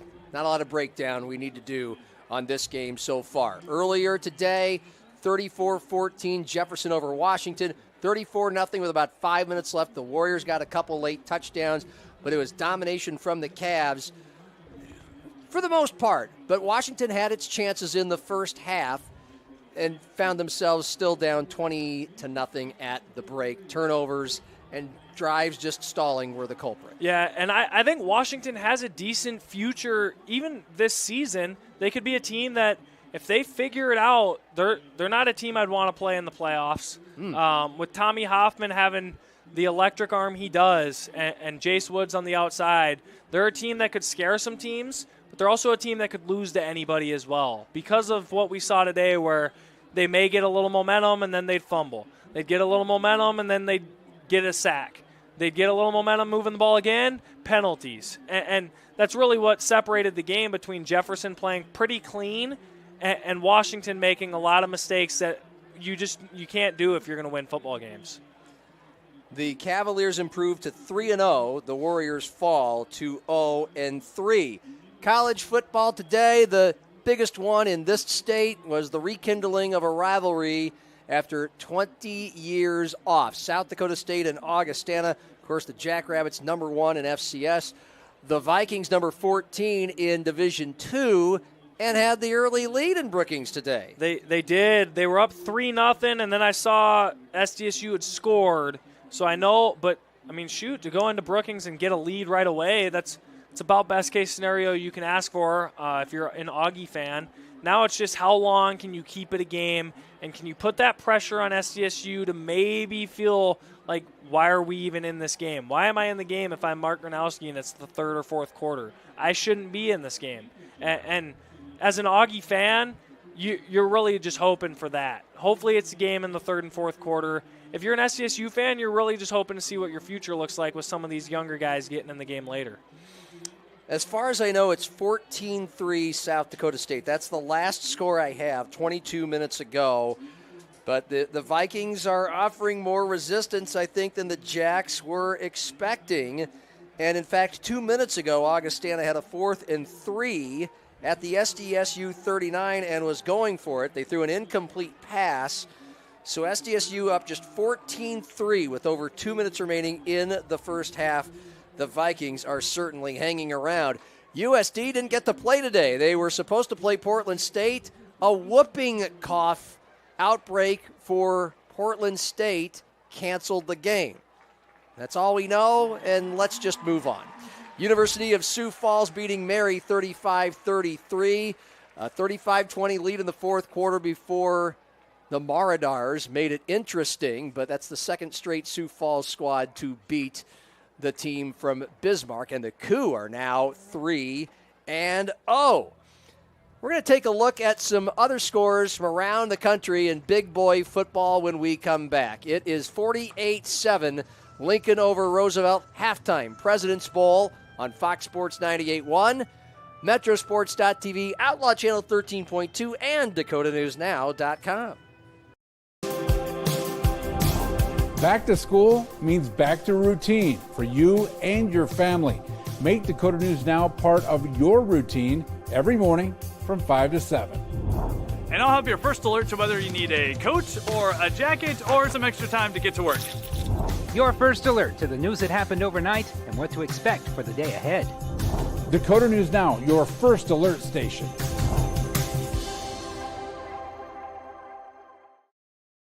Banking isn't just about financial products.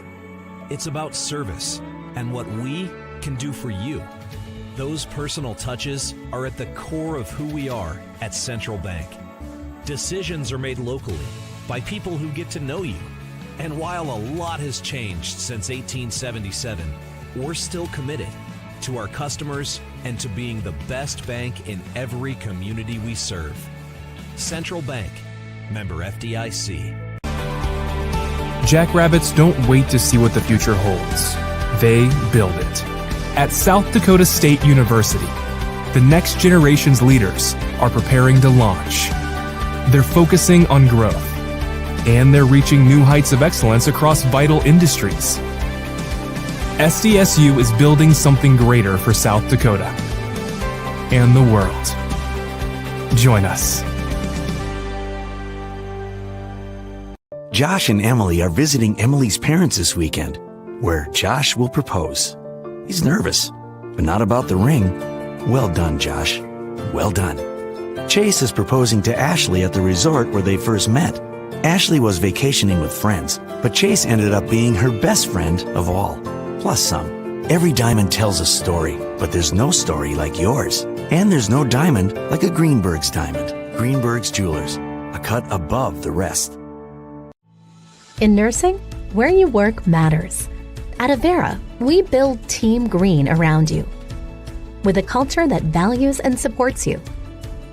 Leaders who listen and care about your success. And benefits to reward the great work you do.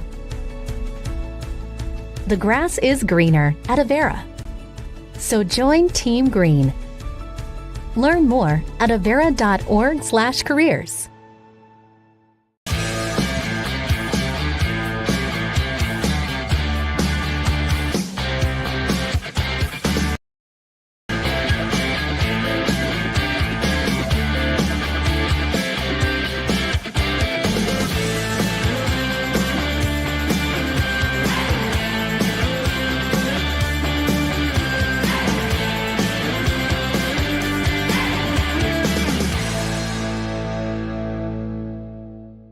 Experience it all.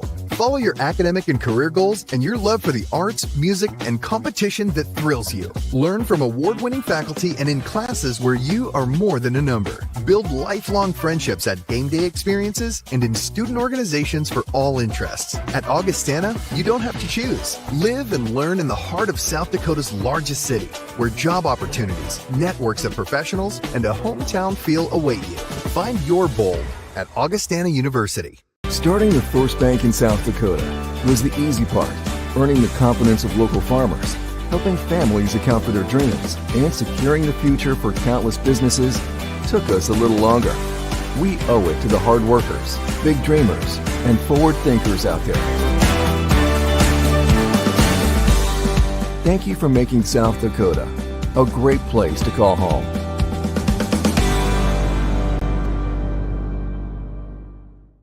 And that much money. So Colorado State on top of Colorado 3-0 early in the second quarter. That's a CBS game from Fort Collins. Going to guess that's the first time CBS has ever gone to Fort Collins. It's the first time the Rams have gotten the Buffs on their home field in 28 years. Rice and Houston, do you know what trophy they play for? I don't. I learned this morning, the Bayou Bucket. It's an all-Houston game. They used to play each other a lot in the old Southwest Conference, way before you were born. First quarter, scoreless. Other than that, Utah, ranked number 12 in the country, was neck and neck with Utah State most of the night, but pulled away 38-21. Oklahoma State, 45-10 winners over Tulsa. The Cowboys, of course, beat South Dakota State by a lesser margin, 44-20 just a couple of weeks ago. Backyard brawl was a thriller. Pittsburgh over West Virginia, 38-34. And now to some finals from earlier today. Fourth-ranked Alabama over Wisconsin, 42-10. A little resistance early on, but Kalen DeBoer with a grand slam, not just a home run today in Madison, in Alabama's first big nationally televised test. Missouri squeaks by Boston College, 27-21. Oregon was getting trouble from Oregon State, but 49-14. Dan Lanning's crew made a loud statement in Corvallis today. Yeah, they had a lot of hype coming into the season with Dylan Gabriel transferring out there from Oklahoma. I know he was a Heisman favorite, but when Kochak and the Idaho Vandals come in and keep it a 10-point game in Oregon, you get some doubters, and today they got rid of most of those. Notre Dame over Purdue, 66-7, bouncing back with authority after losing to Northern Illinois. 28-17, 28-18 was the only 10-point margin for Michigan over Arkansas State. LSU, another thriller, outlasting South Carolina 36-33. Oklahoma trouble from Tulane 34-19. The Sooners do get the win. And Kentucky by a field goal over Georgia, 3-0 late in the first quarter. And in the Big Ten today, the Iowa Hawkeyes got a handful from Troy, eventually pulling away 38-21. It just feels weird to say this. Another Big Ten score, Washington State over Washington 24-19 in the Apple Cup, and Minnesota shuts out Nevada 27-0. We're going to let everyone enjoy on the radio and on TV one of the best bands in the country, the Lincoln High School Marching Band. Every now and then you'll see them at the Macy's Thanksgiving Day Parade or the Rose Bowl Parade, and they're putting on another show here at the President's Bowl. Their football team leading Roosevelt 48-7. A few minutes. Let's hear it for the band here on Fox Sports 98.1. Metrosports.tv, DakotaNewsNow.com, and Outlaw Channel 13.2.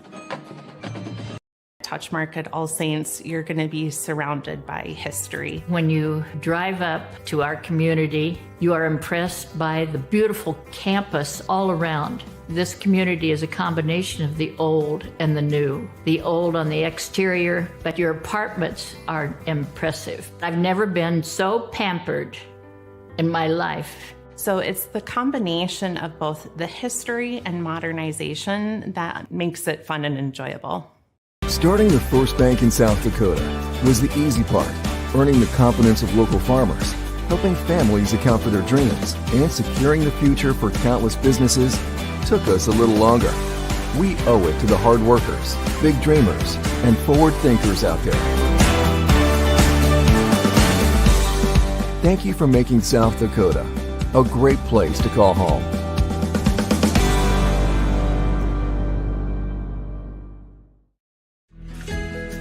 Finding a place to belong is everything.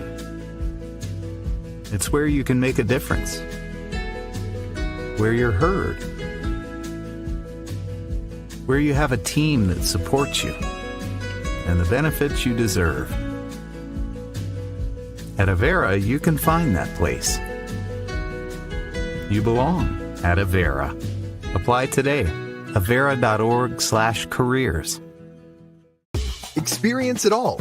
Follow your academic and career goals and your love for the arts, music, and competition that thrills you. Learn from award-winning faculty and in classes where you are more than a number. Build lifelong friendships at game day experiences and in student organizations for all interests. At Augustana, you don't have to choose. Live and learn in the heart of South Dakota's largest city, where job opportunities, networks of professionals, and a hometown feel await you. Find your bold at Augustana University.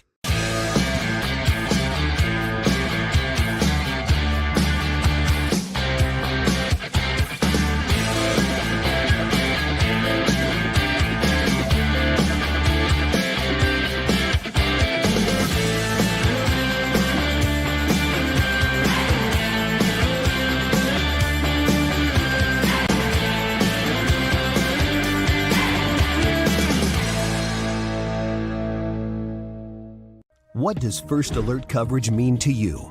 It's your first alert to breaking news, because when news happens, you shouldn't have to wait. It's keeping you informed on the issues that matter and updating you with the latest information. It's weather every 5 minutes, because we know your time is important. It's covering state and local politics, because decisions from City Hall to the State House affect you most. Dakota News Now, your first alert station.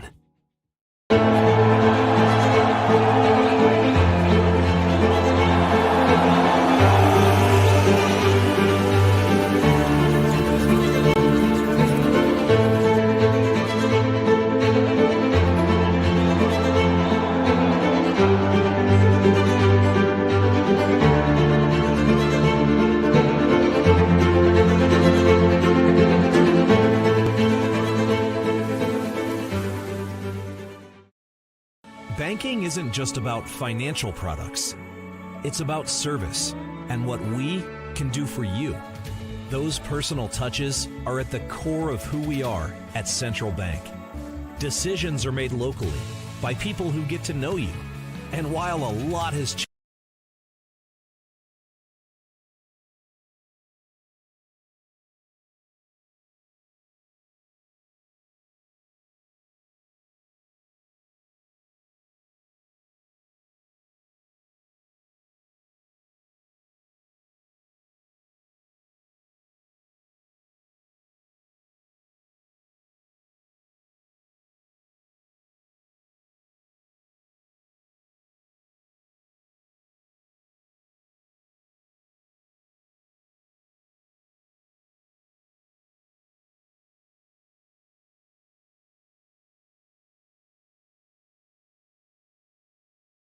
Touchmark at All Saints is a full-service, award-winning retirement community set in the heart of historic downtown Sioux Falls. Send.com.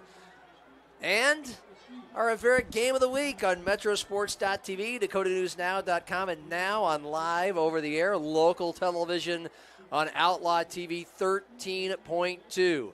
President's Bowl, Game 1, Jefferson 34, Washington 14, Cavs 3-0, Warriors 0-3, and here, it's Lincoln 48, Roosevelt 7. The Patriots scoring on 7 of their first 8 drives. The last one to end the first half, they stalled on downs inside the 20-yard line. It has been all Patriots, 349 yards of total offense compared to the 99 from Roosevelt, who has punted on 7 of its 9 possessions, and one of those was just the end of the half. Brody Schaefer, 16 of 20, 244 yards, 4 touchdown strikes in a half.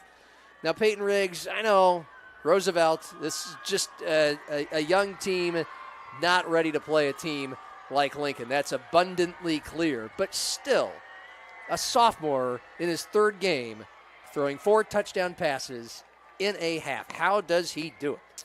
Well, the biggest thing is his composure. I mean, when the pocket breaks down and he's able to escape out of the pocket and keep his eyes downfield, you don't see many sophomores in the state do that, let alone just in high school in general. And so that's one of the things that his brother did it really well. Lincoln Keenholz from Pierre, that's one of the things that he did really well. He's okay. And so I think Brody, especially with all the weapons he has to where he doesn't feel like he needs to force it to one guy all game, I mean, if this is just the beginning, he's going to have a pretty good high school career. yeah, I think so. I mean, it's just I was so excited to watch him last week, and I didn't see him, and he had pretty low numbers because they weren't doing a whole lot in the air in their 55-7 win at Rapid City Stevens in week 1. They didn't need to. He had 78 yards passing on like 9 to 12, 78 yards running, and they had just Josh Myers goes for 201 yards against a very toothless Raider defense in week 1. But still, okay, sophomore, let's see what he's got. And last week, Ed O'Gorman, he just rifles the ball all over the place. 3 touchdown passes in the second half, 181 yards just to Lucas Akasi on all 3 of those scores. And so, I mean, I woke up today, I'm not kidding, like, okay, we get to see Brody Schaefer play quarterback. And there have been a lot of great ones over the last 10, 15 years in the Metro. And that includes his brother last year, but there's something very exciting that's coming out of that arm and those legs of this sophomore from Lincoln. He's connected with Mikey Roach 6 times for 128 yards and 2 touchdown passes. Roach had 7 catches for 37 yards in Lincoln's first 2 games. They broke him free today. Akasi, who had the 10 catches, 182 yards, 3 scores last week, 3 hauls, 26 yards, and a score today. Josh Myers, 7 carries for 34 yards to lead the Lincoln rushing attack, but Mikey Roach has an 8-yard touchdown, and Schaefer has a 54-yard touchdown run. He had a 56-yard scamper last week. And, by the way, an 83-yard touchdown pass. Riley Casey to Kalaho Lingola for Roosevelt's only score in this game. It was an exciting one to make it 21-7 in the second quarter. Couple people who know their football and have seen a lot of and heard a lot of football games chiming in. Mike Hendrickson, the legend, called so many of these President's Bowls and state championships. He texted that he thinks Peyton Riggs is doing a really nice job, and so did Chad Statham, the athletic director at Jefferson. They both, almost the same text, wow, Peyton Riggs, broadcasting debut, really good job. They said nothing about me, but they said you are doing a really good job. Well, that's because they expect greatness out of you. Yeah. And you do. We'll go with that. You set the bar pretty high. I was not fishing for a compliment. I'm just making a joke. They didn't say a thing about me. I'll have to stop into Statham's office on Monday and tell him thanks. Right to left kickoff for Roosevelt, bouncing on the near boundary at the 7 and out of bounds. It'll be a 35-yard line start for Lincoln to the second half. Yeah, Roosevelt received the ball to start the game, so a chance for Lincoln with this running clock, so it's already ticking, even though that kickoff went out of bounds. 48-7. Lincoln at their own 35. That is their worst starting field position of the game. They scored 7 times, and it was all, as far as I recall, it was all at the 40-yard line in their own territory or better. And now at the 35. So they have a whole 65 yards to go this time. And Patriots start with the new quarterback and a handoff right away. Talon Steve, the linebacker from Roosevelt, makes it a 2-yard loss on the first handoff of the second half to a player whose jersey is all crinkled up. I think it's Josh Myers, their starting tailback. Meanwhile, Lincoln going with what was their third-string quarterback to start the season. Now their backup. Sam DeGroot is one of the Patriots' 5 primary receivers. We'll tell you what happened to their original backup in a moment as Roosevelt shows blitz on second and 10, 11 from the 33. It's just a handoff up the middle. The Riders say they have the ball. It must have come loose at the bottom of that giant pile. No indication yet. Bodies are being sifted and separated, and the Riders are pointing the other way, and they got it. Roosevelt gets the ball to start the second half. So Blaze Showers, the backup quarterback for Lincoln, he had been at Harrisburg, then he transferred to Lincoln. A battle all summer long for Brody Schaefer. And Jared Fredenberg, the head coach, said we tracked it all summer. Every possible thing you can track, from completions to yards to footwork to every nuance of quarterbacking. The sophomore Brady Schaefer won that battle and has been dynamite these first 2 weeks. So Blaze Showers, sometime in the last week, decided to leave the Lincoln program. So Roosevelt starts their first drive of the second half, down 41, running clock. Talon Steve takes the handoff. It was at the 34, and he's upended a yard or two behind the line of scrimmage. Yeah, and this isn't the greatest start for Lincoln to start the second half. I know Coach Fredenberg's probably feeling a little uneasy when you put in your backups and 2 plays in you fumble. And Roosevelt gets a chance to build some confidence here against what looks like some of Lincoln's starters still on the defense. Casey, the quarterback, now on 2nd and 12 from the Lincoln 36. Handoff Steve, right side, breaks out of a tackle 35, angling right, rumbling down toward the numbers on the far side at the 30. Talon Steve averaged 105 yards a game in Roosevelt's first 2 contests. He's just a bulldog. He is 6'1", 220, and has not really been a factor running. They've gone mostly with Kalaho Lingola, the fullback. That's the listed position. who's also caught the one touchdown pass today. Steve has been a wideout at times. Now he's the running back. Handoff left side on 3rd and 6. Gets across the 30 for a first down. Angling left, bowling over defenders 20-15, and finally falls ahead to the 11. A 19-yard run for Talon Steve. And there you can see how well coached Lincoln's defense is, because every time Roosevelt had shifted the back to a side, they had gone speed option to that side. And so as soon as they did that, you saw the outside linebacker and the middle linebacker shift over. Well, then they run out the opposite side, and Steve has a ton of room to get a first down. So even on a long run, you see some nuances of Lincoln's defense. A throw over the middle. Casey hasn't completed inside the 5 and down to the 1-yard line for a 1st and goal. A gain of about 9, actually. It'll bring up 2nd and 1 from the 2, and Roosevelt moving no huddle. Riley Casey has been from the gun the whole game. He has 3 wide right, 1 left, 1 back behind him. I believe that's Lingola. No, that's Steve, who just moves a little bit to his right side. Handoff, Steve dragging the punt. No, it's a fake handoff. Casey kept it. And did he fumble? He did. He fumbled. Roosevelt driving in, turning it over. The Patriots recover. We might see on the replay who got the ball. And meanwhile, there is a Rough Rider writhing in pain at the goal line. Our cameras aren't showing it, but he's on his back now, and so we have an injury timeout. That is what can stop a running clock. 7:22 remaining, 3rd quarter. We'll take a 1-minute timeout. Lincoln leading Roosevelt 48-7 in the President's Bowl on Fox Sports 98.1, Outlaw Channel 13.2, and DakotaNewsNow.com. Finding a place to belong is everything. It's where you can make a difference, where you're heard, where you have a team that supports you, and the benefits you deserve. At Avera, you can find that place. You belong at Avera. Apply today. Avera.org/careers.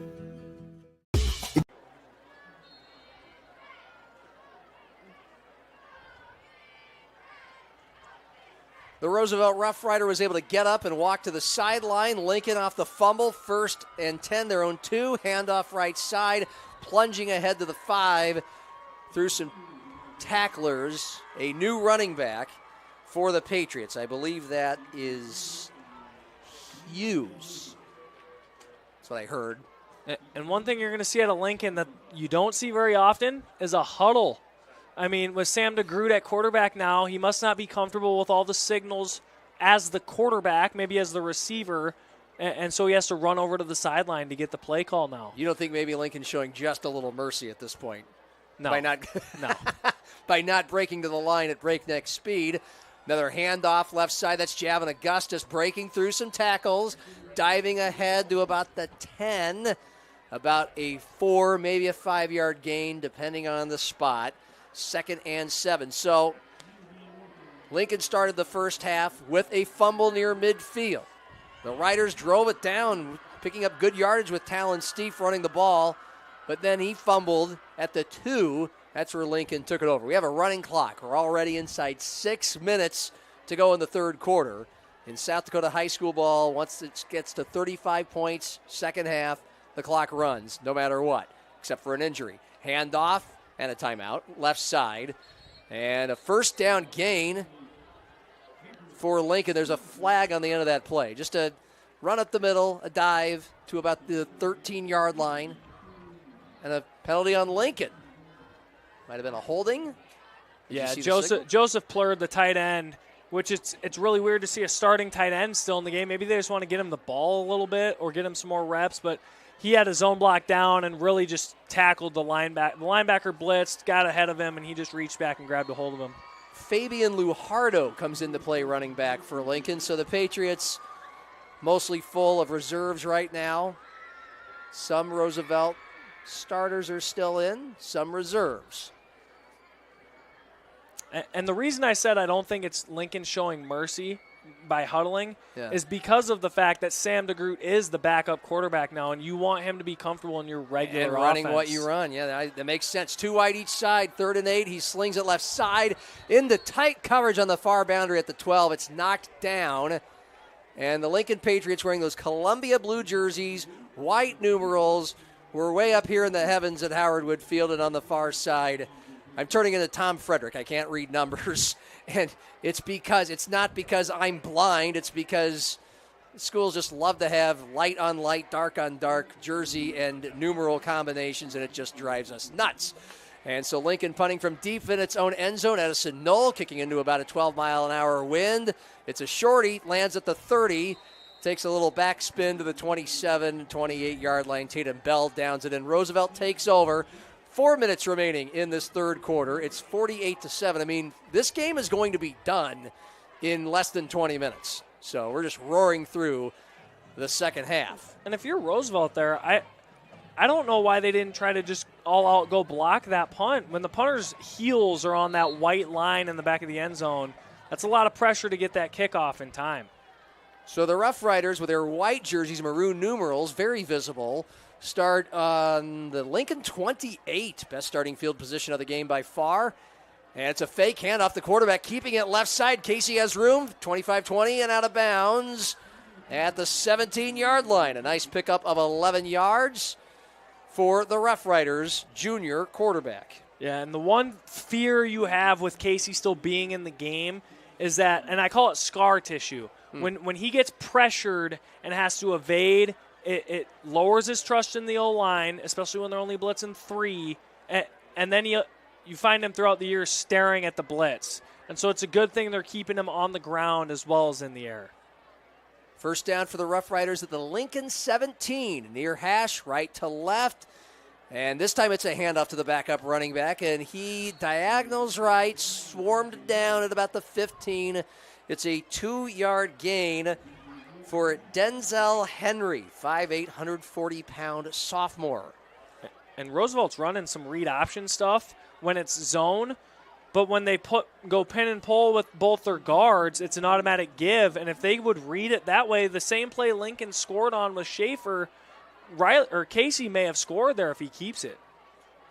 2nd and 8 Riders from the Lincoln 15. Right to left between the hashes. Chest high snap. Handoff. Angling left. Henry breaks through one tackle at the 10, but then is bulldozed at the 9-yard line. Heat-sinking missile for Lincoln is Dylan Calzo, senior linebacker. He's a good one. Lincoln's just so loaded with linebackers that he's backup at the moment.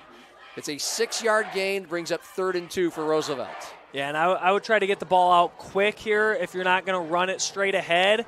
I would try to just get a quick slant or maybe even see what you have at receiver and throw a fade down here. 48-7 Lincoln. Inside 2 to go, third quarter. Running clock, 3rd and 2 Roosevelt. The Lincoln 9 near hash. 2 wide each side. Henry to the left side takes the handoff from Casey. He's got the first down. He went right, cut left, took some defenders for a ride all the way down to the 2-yard line. A gain of 7.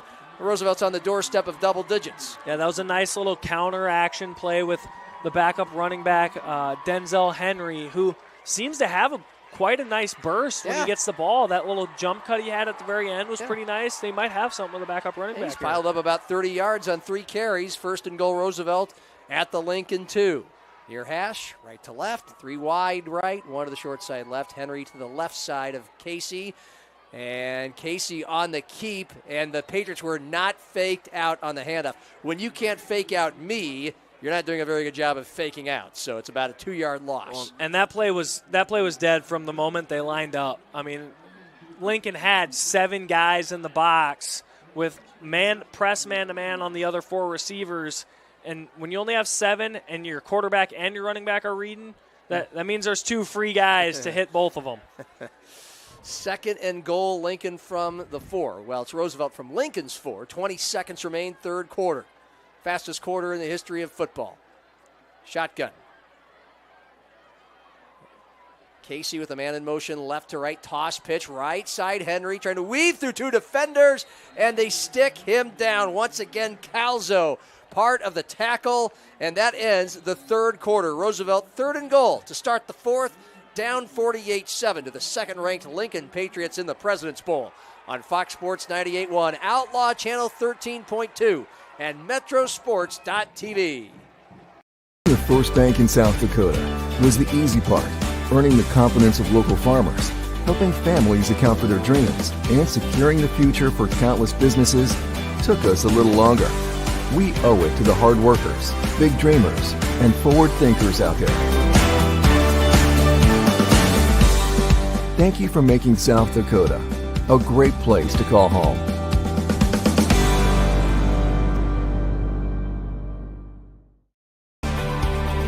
Jackrabbits don't wait to see what the future holds. They build it. At South Dakota State University, the next generation's leaders are preparing to launch. They're focusing on growth, and they're reaching new heights of excellence across vital industries. SDSU is building something greater for South Dakota and the world. Join us.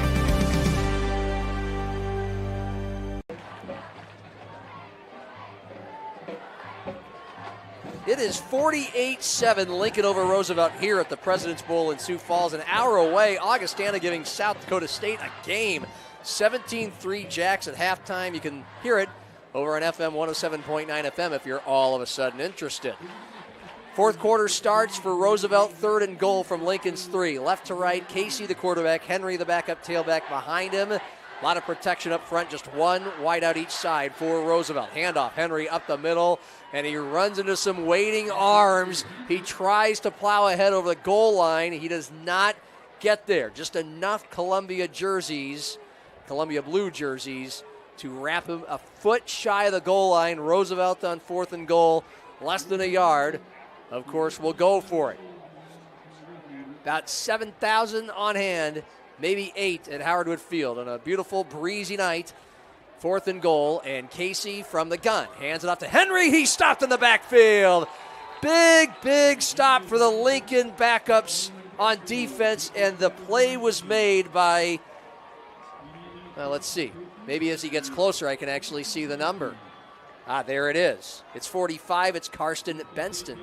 That's a starting linebacker, and the Patriots keep the score at 48-7. John Gaskins with Peyton Riggs. Well, that's unfortunate for Roosevelt. Just they don't have enough manpower in the trenches. Yeah, and that's one where you would, in a regular game, you'd think Talon Steve's the one probably carrying the ball and lowering his shoulder to score there. But with the backup, a little bit lighter of a running back, and then a senior linebacker shooting a gap, he gets a tackle for loss.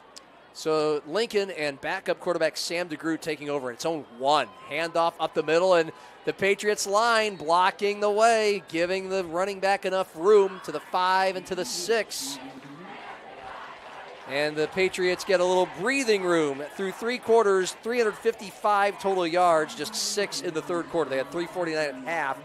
Roosevelt with 156 total. They had 99 at half, and 83 of them came on their only score of the game, a touchdown pass from Riley Casey to Kalaho Lingola. It's a final. North Dakota State ekes out a win over East Tennessee, 38-35. 2nd and 7, Lincoln, its own 6. Inside 10 to go in the game, running clock, and a handoff up the middle, and just again a running back making defenders chase him all the way to the first down, right up the gut to the 13, maybe the 14-yard line. And Lincoln is spreading around the love to a bunch of different guys. That time, these numbers are driving me crazy. It was Devontae Wilson, a sophomore. Yeah, and they're just content running the ball. I think they want to go home. And so some of these backups, this is where the running clock was kind of controversial when it came into play, is because you want to get these backups some reps. But yeah, they're okay getting into the game during the President's Bowl. Handoff left side, another backup running back scrounges ahead with the pile to the 12-yard line. It's becoming a broken record now. Minimal gain. Well, it is very interesting, but I mean, I think even you're old enough to remember the days before running clock out here at Howard Wood Field occasionally, especially back in the old days when some of those 11 AA teams were, well, it was 11 AA and some of the teams that stayed in 11 AA were playing Sioux Falls teams.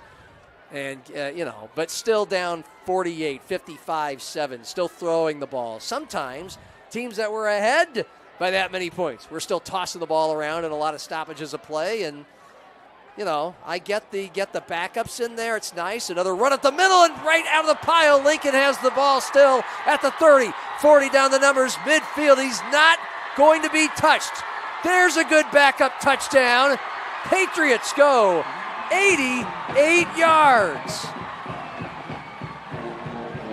And that, I believe, is Wilson again. Yep, Devontae Wilson running through tackles there. I mean, that's one of the most encouraging signs of a really good together team is when he broke out of there, their sideline of players erupted trying to race him down the sideline. And it's nothing against other teams, but when you have seniors that aren't in the game, they could be taking their pads off, but when the kid breaks a long run and your senior leaders are the ones celebrating, that's a really good sign. Snap, hold, backup kicker in the game. Oh, it's not quite good. A little shy there from the foot of Lincoln's Ethan Olson. And the score remains Patriots 54, Roosevelt 7. 8:14 remaining. Fourth quarter. We'll take a 1-minute timeout. High school football, Fox Sports 98.1, Outlaw Channel 13.2, and Metrosports.tv. Banking isn't just about financial products. It's about service and what we can do for you. Those personal touches are at the core of who we are at Central Bank. Decisions are made locally by people who get to know you. And while a lot has changed since 1877, we're still committed to our customers and to being the best bank in every community we serve. Central Bank, member FDIC. Touchmark at All Saints is a full-service, award-winning retirement community set in the heart of historic downtown Sioux Falls, South Dakota. At Touchmark, we want to preserve the independence that you have. We want to make sure that every part of who you are is fulfilled. I would recommend this to anybody. I think this is just a great way to spend your retirement years. At the end of the day, we're here to live the full life.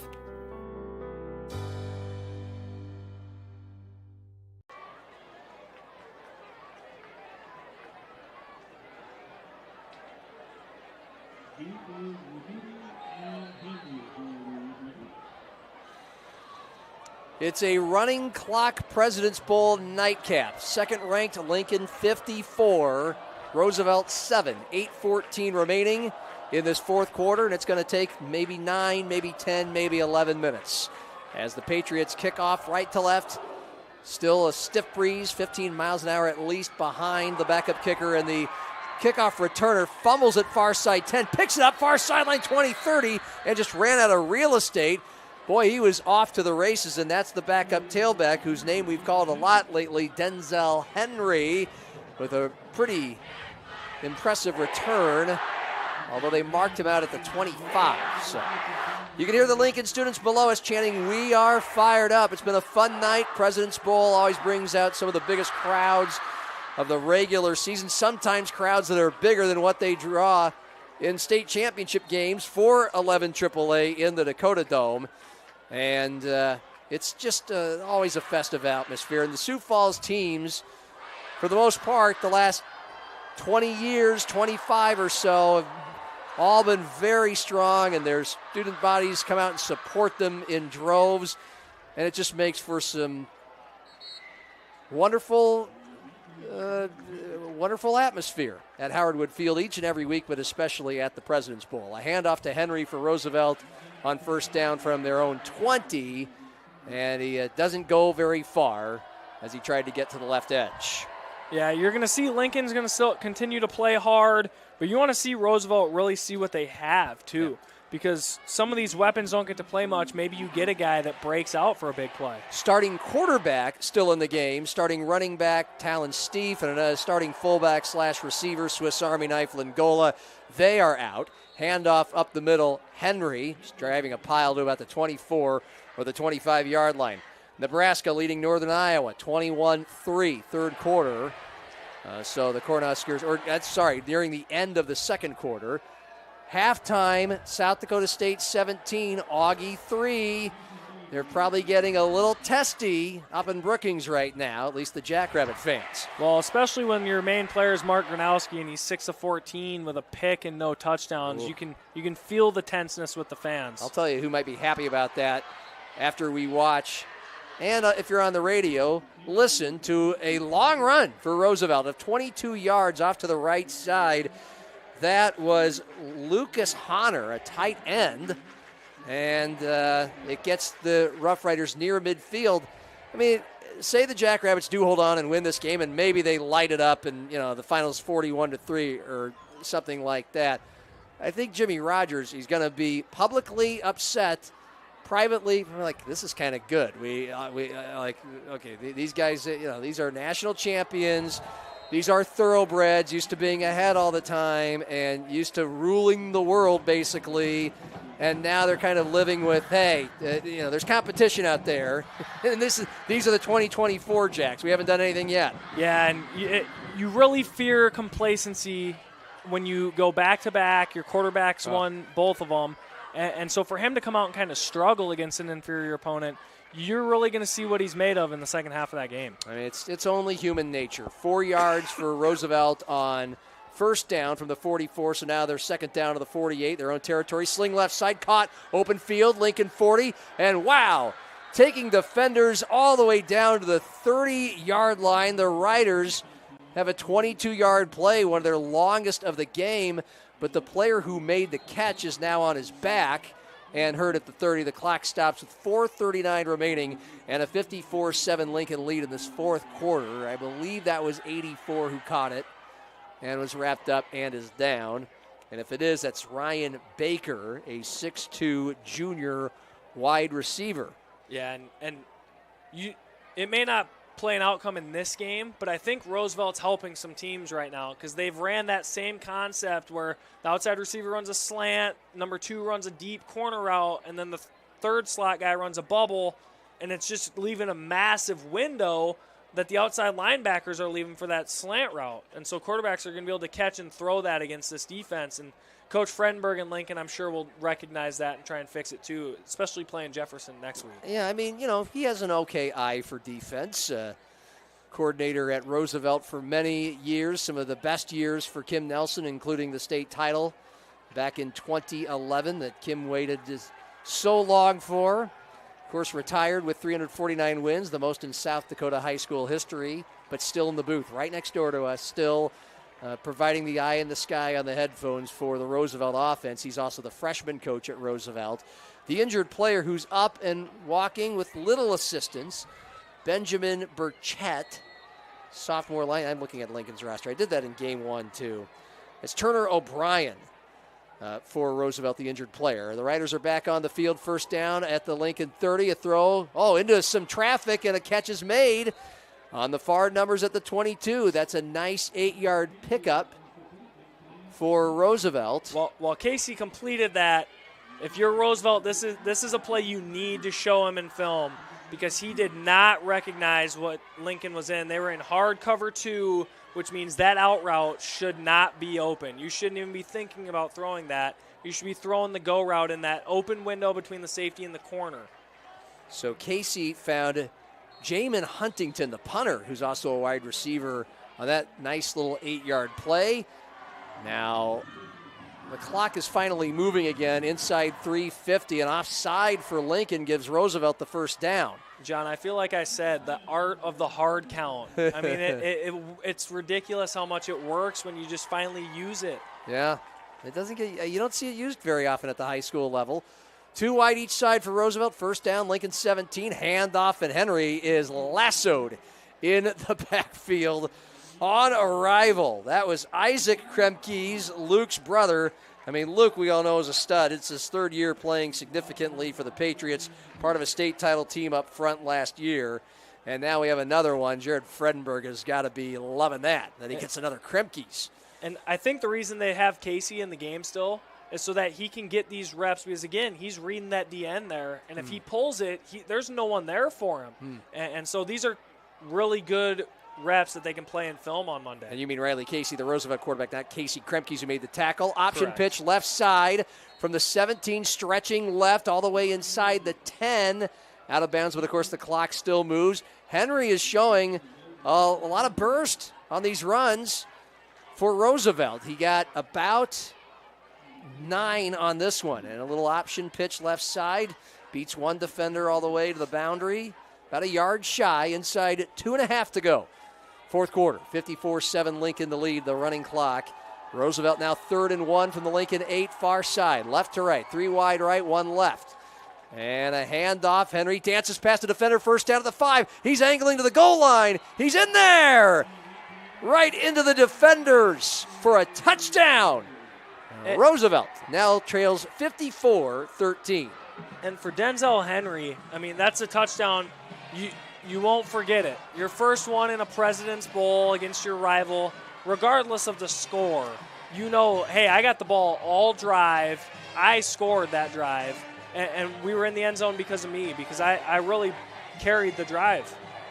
If I'm not mistaken, that was a really long drive as well. It was. I think it started inside the 10-yard line. So Roosevelt gets its second score of the game. Its first was an 83-yard touchdown pass, Casey to Lingola in the second quarter. Snap, hold, PAT, good from Ethan Fulsland. And Roosevelt has cut the Lincoln lead to 54-14. We'll keep it right here.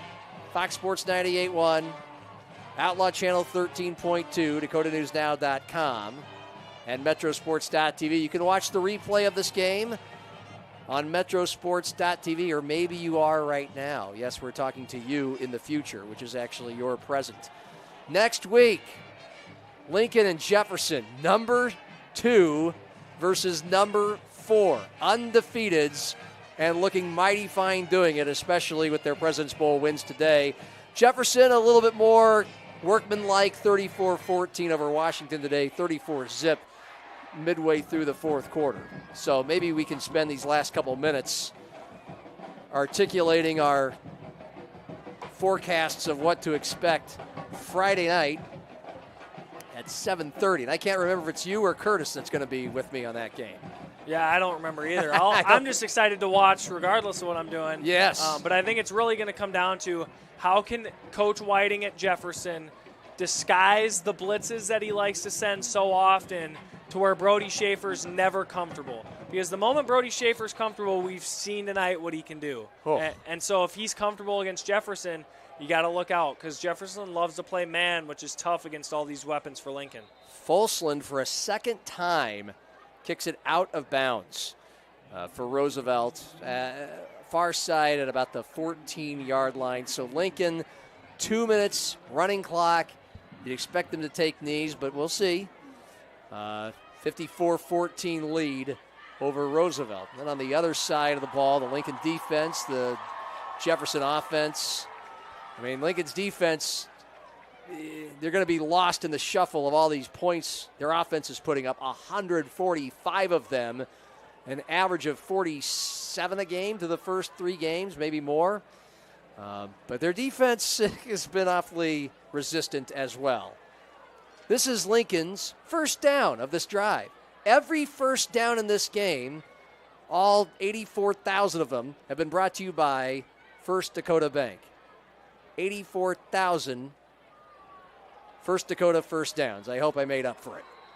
Handoff left side, so the Patriots aren't kneeing it down. They're giving another running back an opportunity to run a play. That's Jackson Vakurovich, the son of former Sioux Falls Storm owner, your father's former boss, Kent Vakurovich. A hello to Kent and Becky out there.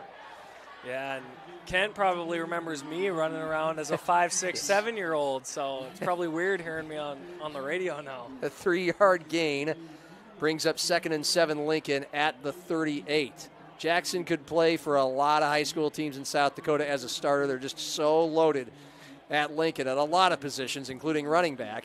Handoff up the middle and breaking to the outside, 40 near sideline, 50, 40. That's Wilson again. He just had an 88-yarder. He's got a 62-yarder. Devontae Wilson makes it 60 for Lincoln with 17 seconds remaining in the President's Bowl. Well, and I think Lincoln just found their second, if not, rotational running back. Yeah. Because the move he makes here to get through that hole, find the outside, and then I don't know what that really was. It wasn't really a juke, but he just kind of weaved in and out, and the defenders kind of lost track of their pursuit angles. Wow. So Lincoln now has well over 400 yards of offense, approaching 450. In fact, I'm pretty confident. The touchdown runs add up to almost 150, so close to 500 yards. They had 355 at the end of 3. Snap, hold, kick, good. Lincoln, or is it good? It was no good. 60-14.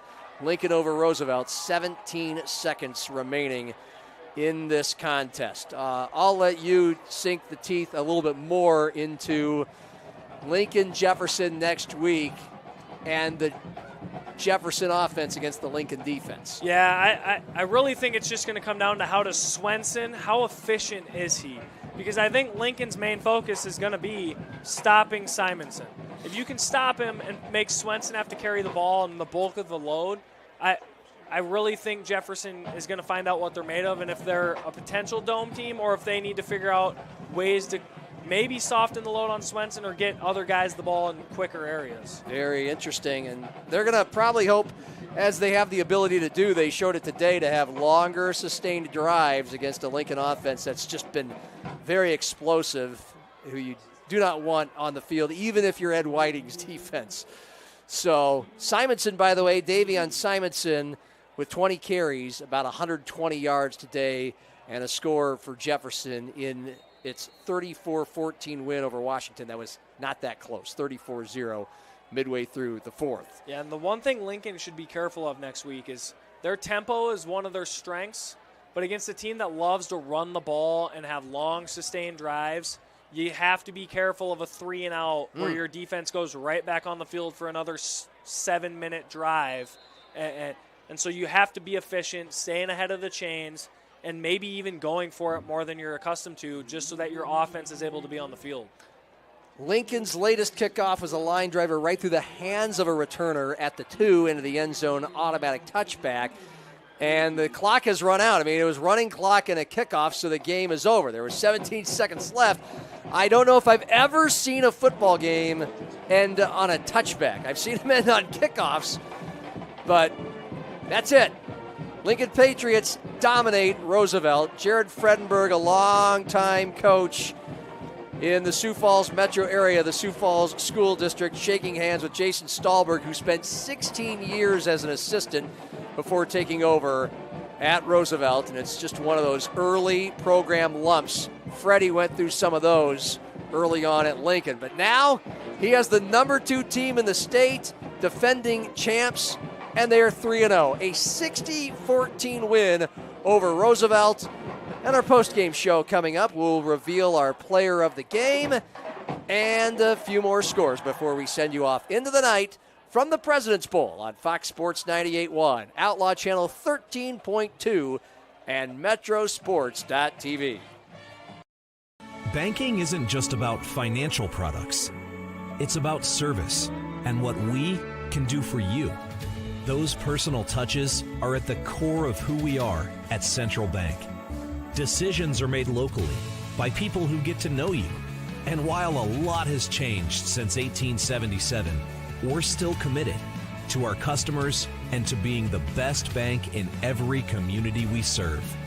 Central Bank, member FDIC.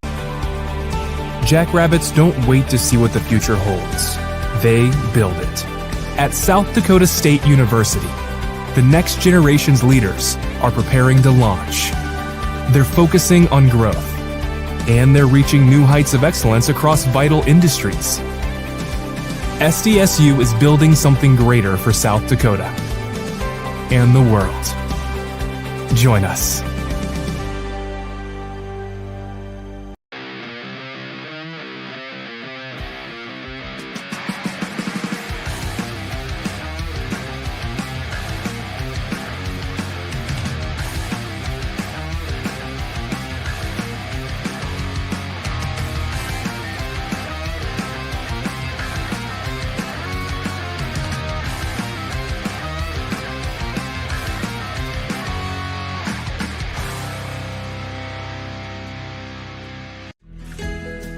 Finding a place to belong is everything.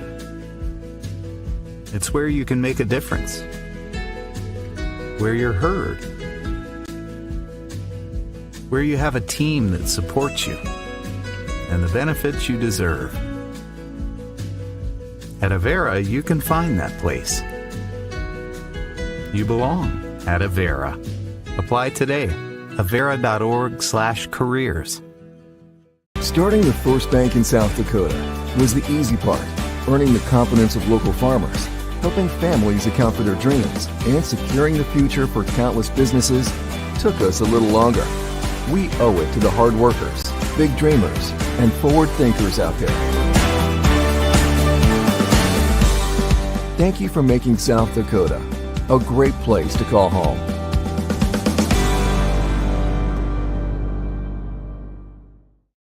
Your time is valuable.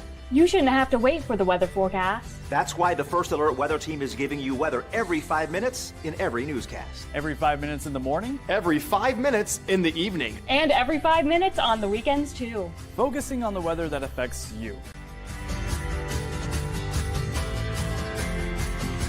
You'll always get the First Alert so you can plan ahead. First Alert weather every 5 minutes. Only on Dakota News Now. Josh and Emily are visiting Emily's parents this weekend, where Josh will propose. He's nervous, but not about the ring. Well done, Josh. Well done. Chase is proposing to Ashley at the resort where they first met. Ashley was vacationing with friends, but Chase ended up being her best friend of all, plus some. Every diamond tells a story, but there's no story like yours. And there's no diamond like a Greenberg's diamond. Greenberg's Jewelers, a cut above the rest. Experience it all. Follow your academic and career goals and your love for the arts, music, and competition that thrills you. Learn from award-winning faculty and in classes where you are more than a number. Build lifelong friendships at game day experiences and in student organizations for all interests. At Augustana, you don't have to choose. Live and learn in the heart of South Dakota's largest city, where job opportunities, networks of professionals, and a hometown feel await you. Find your bold at Augustana University.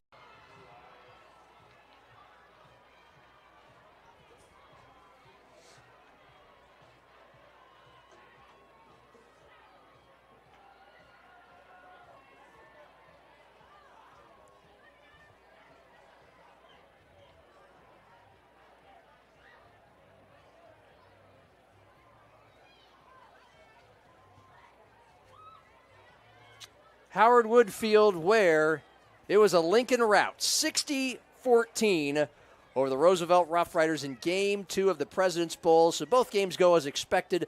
Jefferson beat Washington in Game 1, 34-14. It's our Dakota News Now game summary. Lincoln bursted out to a 48-7 halftime lead. By that point, Brody Schaefer had 6 touchdowns, 4 by air, 2 by ground. Lincoln scored on each of its 7 drives in the first half. Roosevelt punted on 7 of their 8.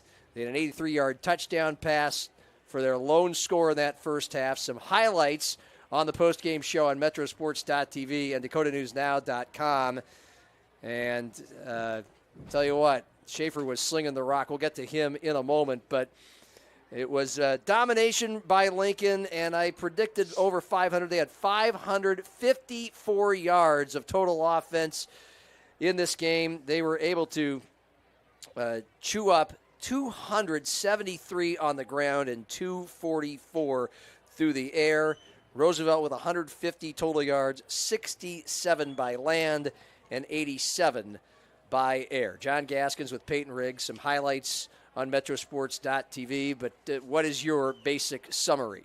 I mean, really it just came down to Lincoln having more speed and more athleticism on the perimeter, and Roosevelt really couldn't keep up with it, and then Roosevelt's offense not having the firepower to continue to keep up with Lincoln, where once you punt 3 or 4 times, you're down 28-0, and you have to throw, you're in unfamiliar territory, and it makes for a long night. It was a long night for Riley Casey, the Roosevelt quarterback. He tried his best, 8 of 15, 159 yards, didn't throw a pick, so that was good for him. So actually, Roosevelt had 159 yards through the air, 43 on the ground, so 203 total yards for this game. And now, time for the Avera player of the game, and this one was a rather easy decision to make. I mean, the Patriots were setting off fireworks left and right all night long on offense. And Mikey Roach was making so many big plays early on. A kid who had some breakout moments last year as a sophomore, playing behind the 11 AAA all-time receiver Jack Smith and Isaac Jarofsky, who's now at USF. Of course, Jack is at South Dakota State, playing under Brody Schaefer's brother, Tate Schaefer. Mikey Roach had a big breakout game, but we're going to go with Brody Schaefer on this one. He had 6 total touchdowns, 16 of 20, 244 yards, all by the end of the third quarter. And, of course, he did most of the damage in the first half. In fact, that was all by halftime. It was all by halftime. And Schaefer also with 3 carries, 58 yards, and a couple of running touchdowns as well. I mean, we've said it all tonight, but one final statement about the sophomore. Yeah, I mean, I was excited to watch him play in person. I'd only watched him really on TV, and he's as advertised. I mean, as a sophomore to do what he's doing in 3 games, it's really – you don't see it very often. And I think everyone around the state's pretty excited to see what he does against Jefferson next week. Yeah, to say the least, and that's a game we're going to have on our Avera Game of the Week, a scheduled 7:30 kickoff. So we'll set it for 7 o'clock, our pregame show. Number 2 Lincoln, number 4 Jefferson, the 2 Presidents Bowl winners tonight, right back here at Howard Wood Field on Friday. That's it for our TV audience. We'll stay for another segment and some scores from around college football on the radio. John Gaskins, Peyton Riggs. Peyton, nice job. That was a lot of fun today. We might just have to do it again here on Metrosports.tv and DakotaNewsNow.com. Good night to the television audience.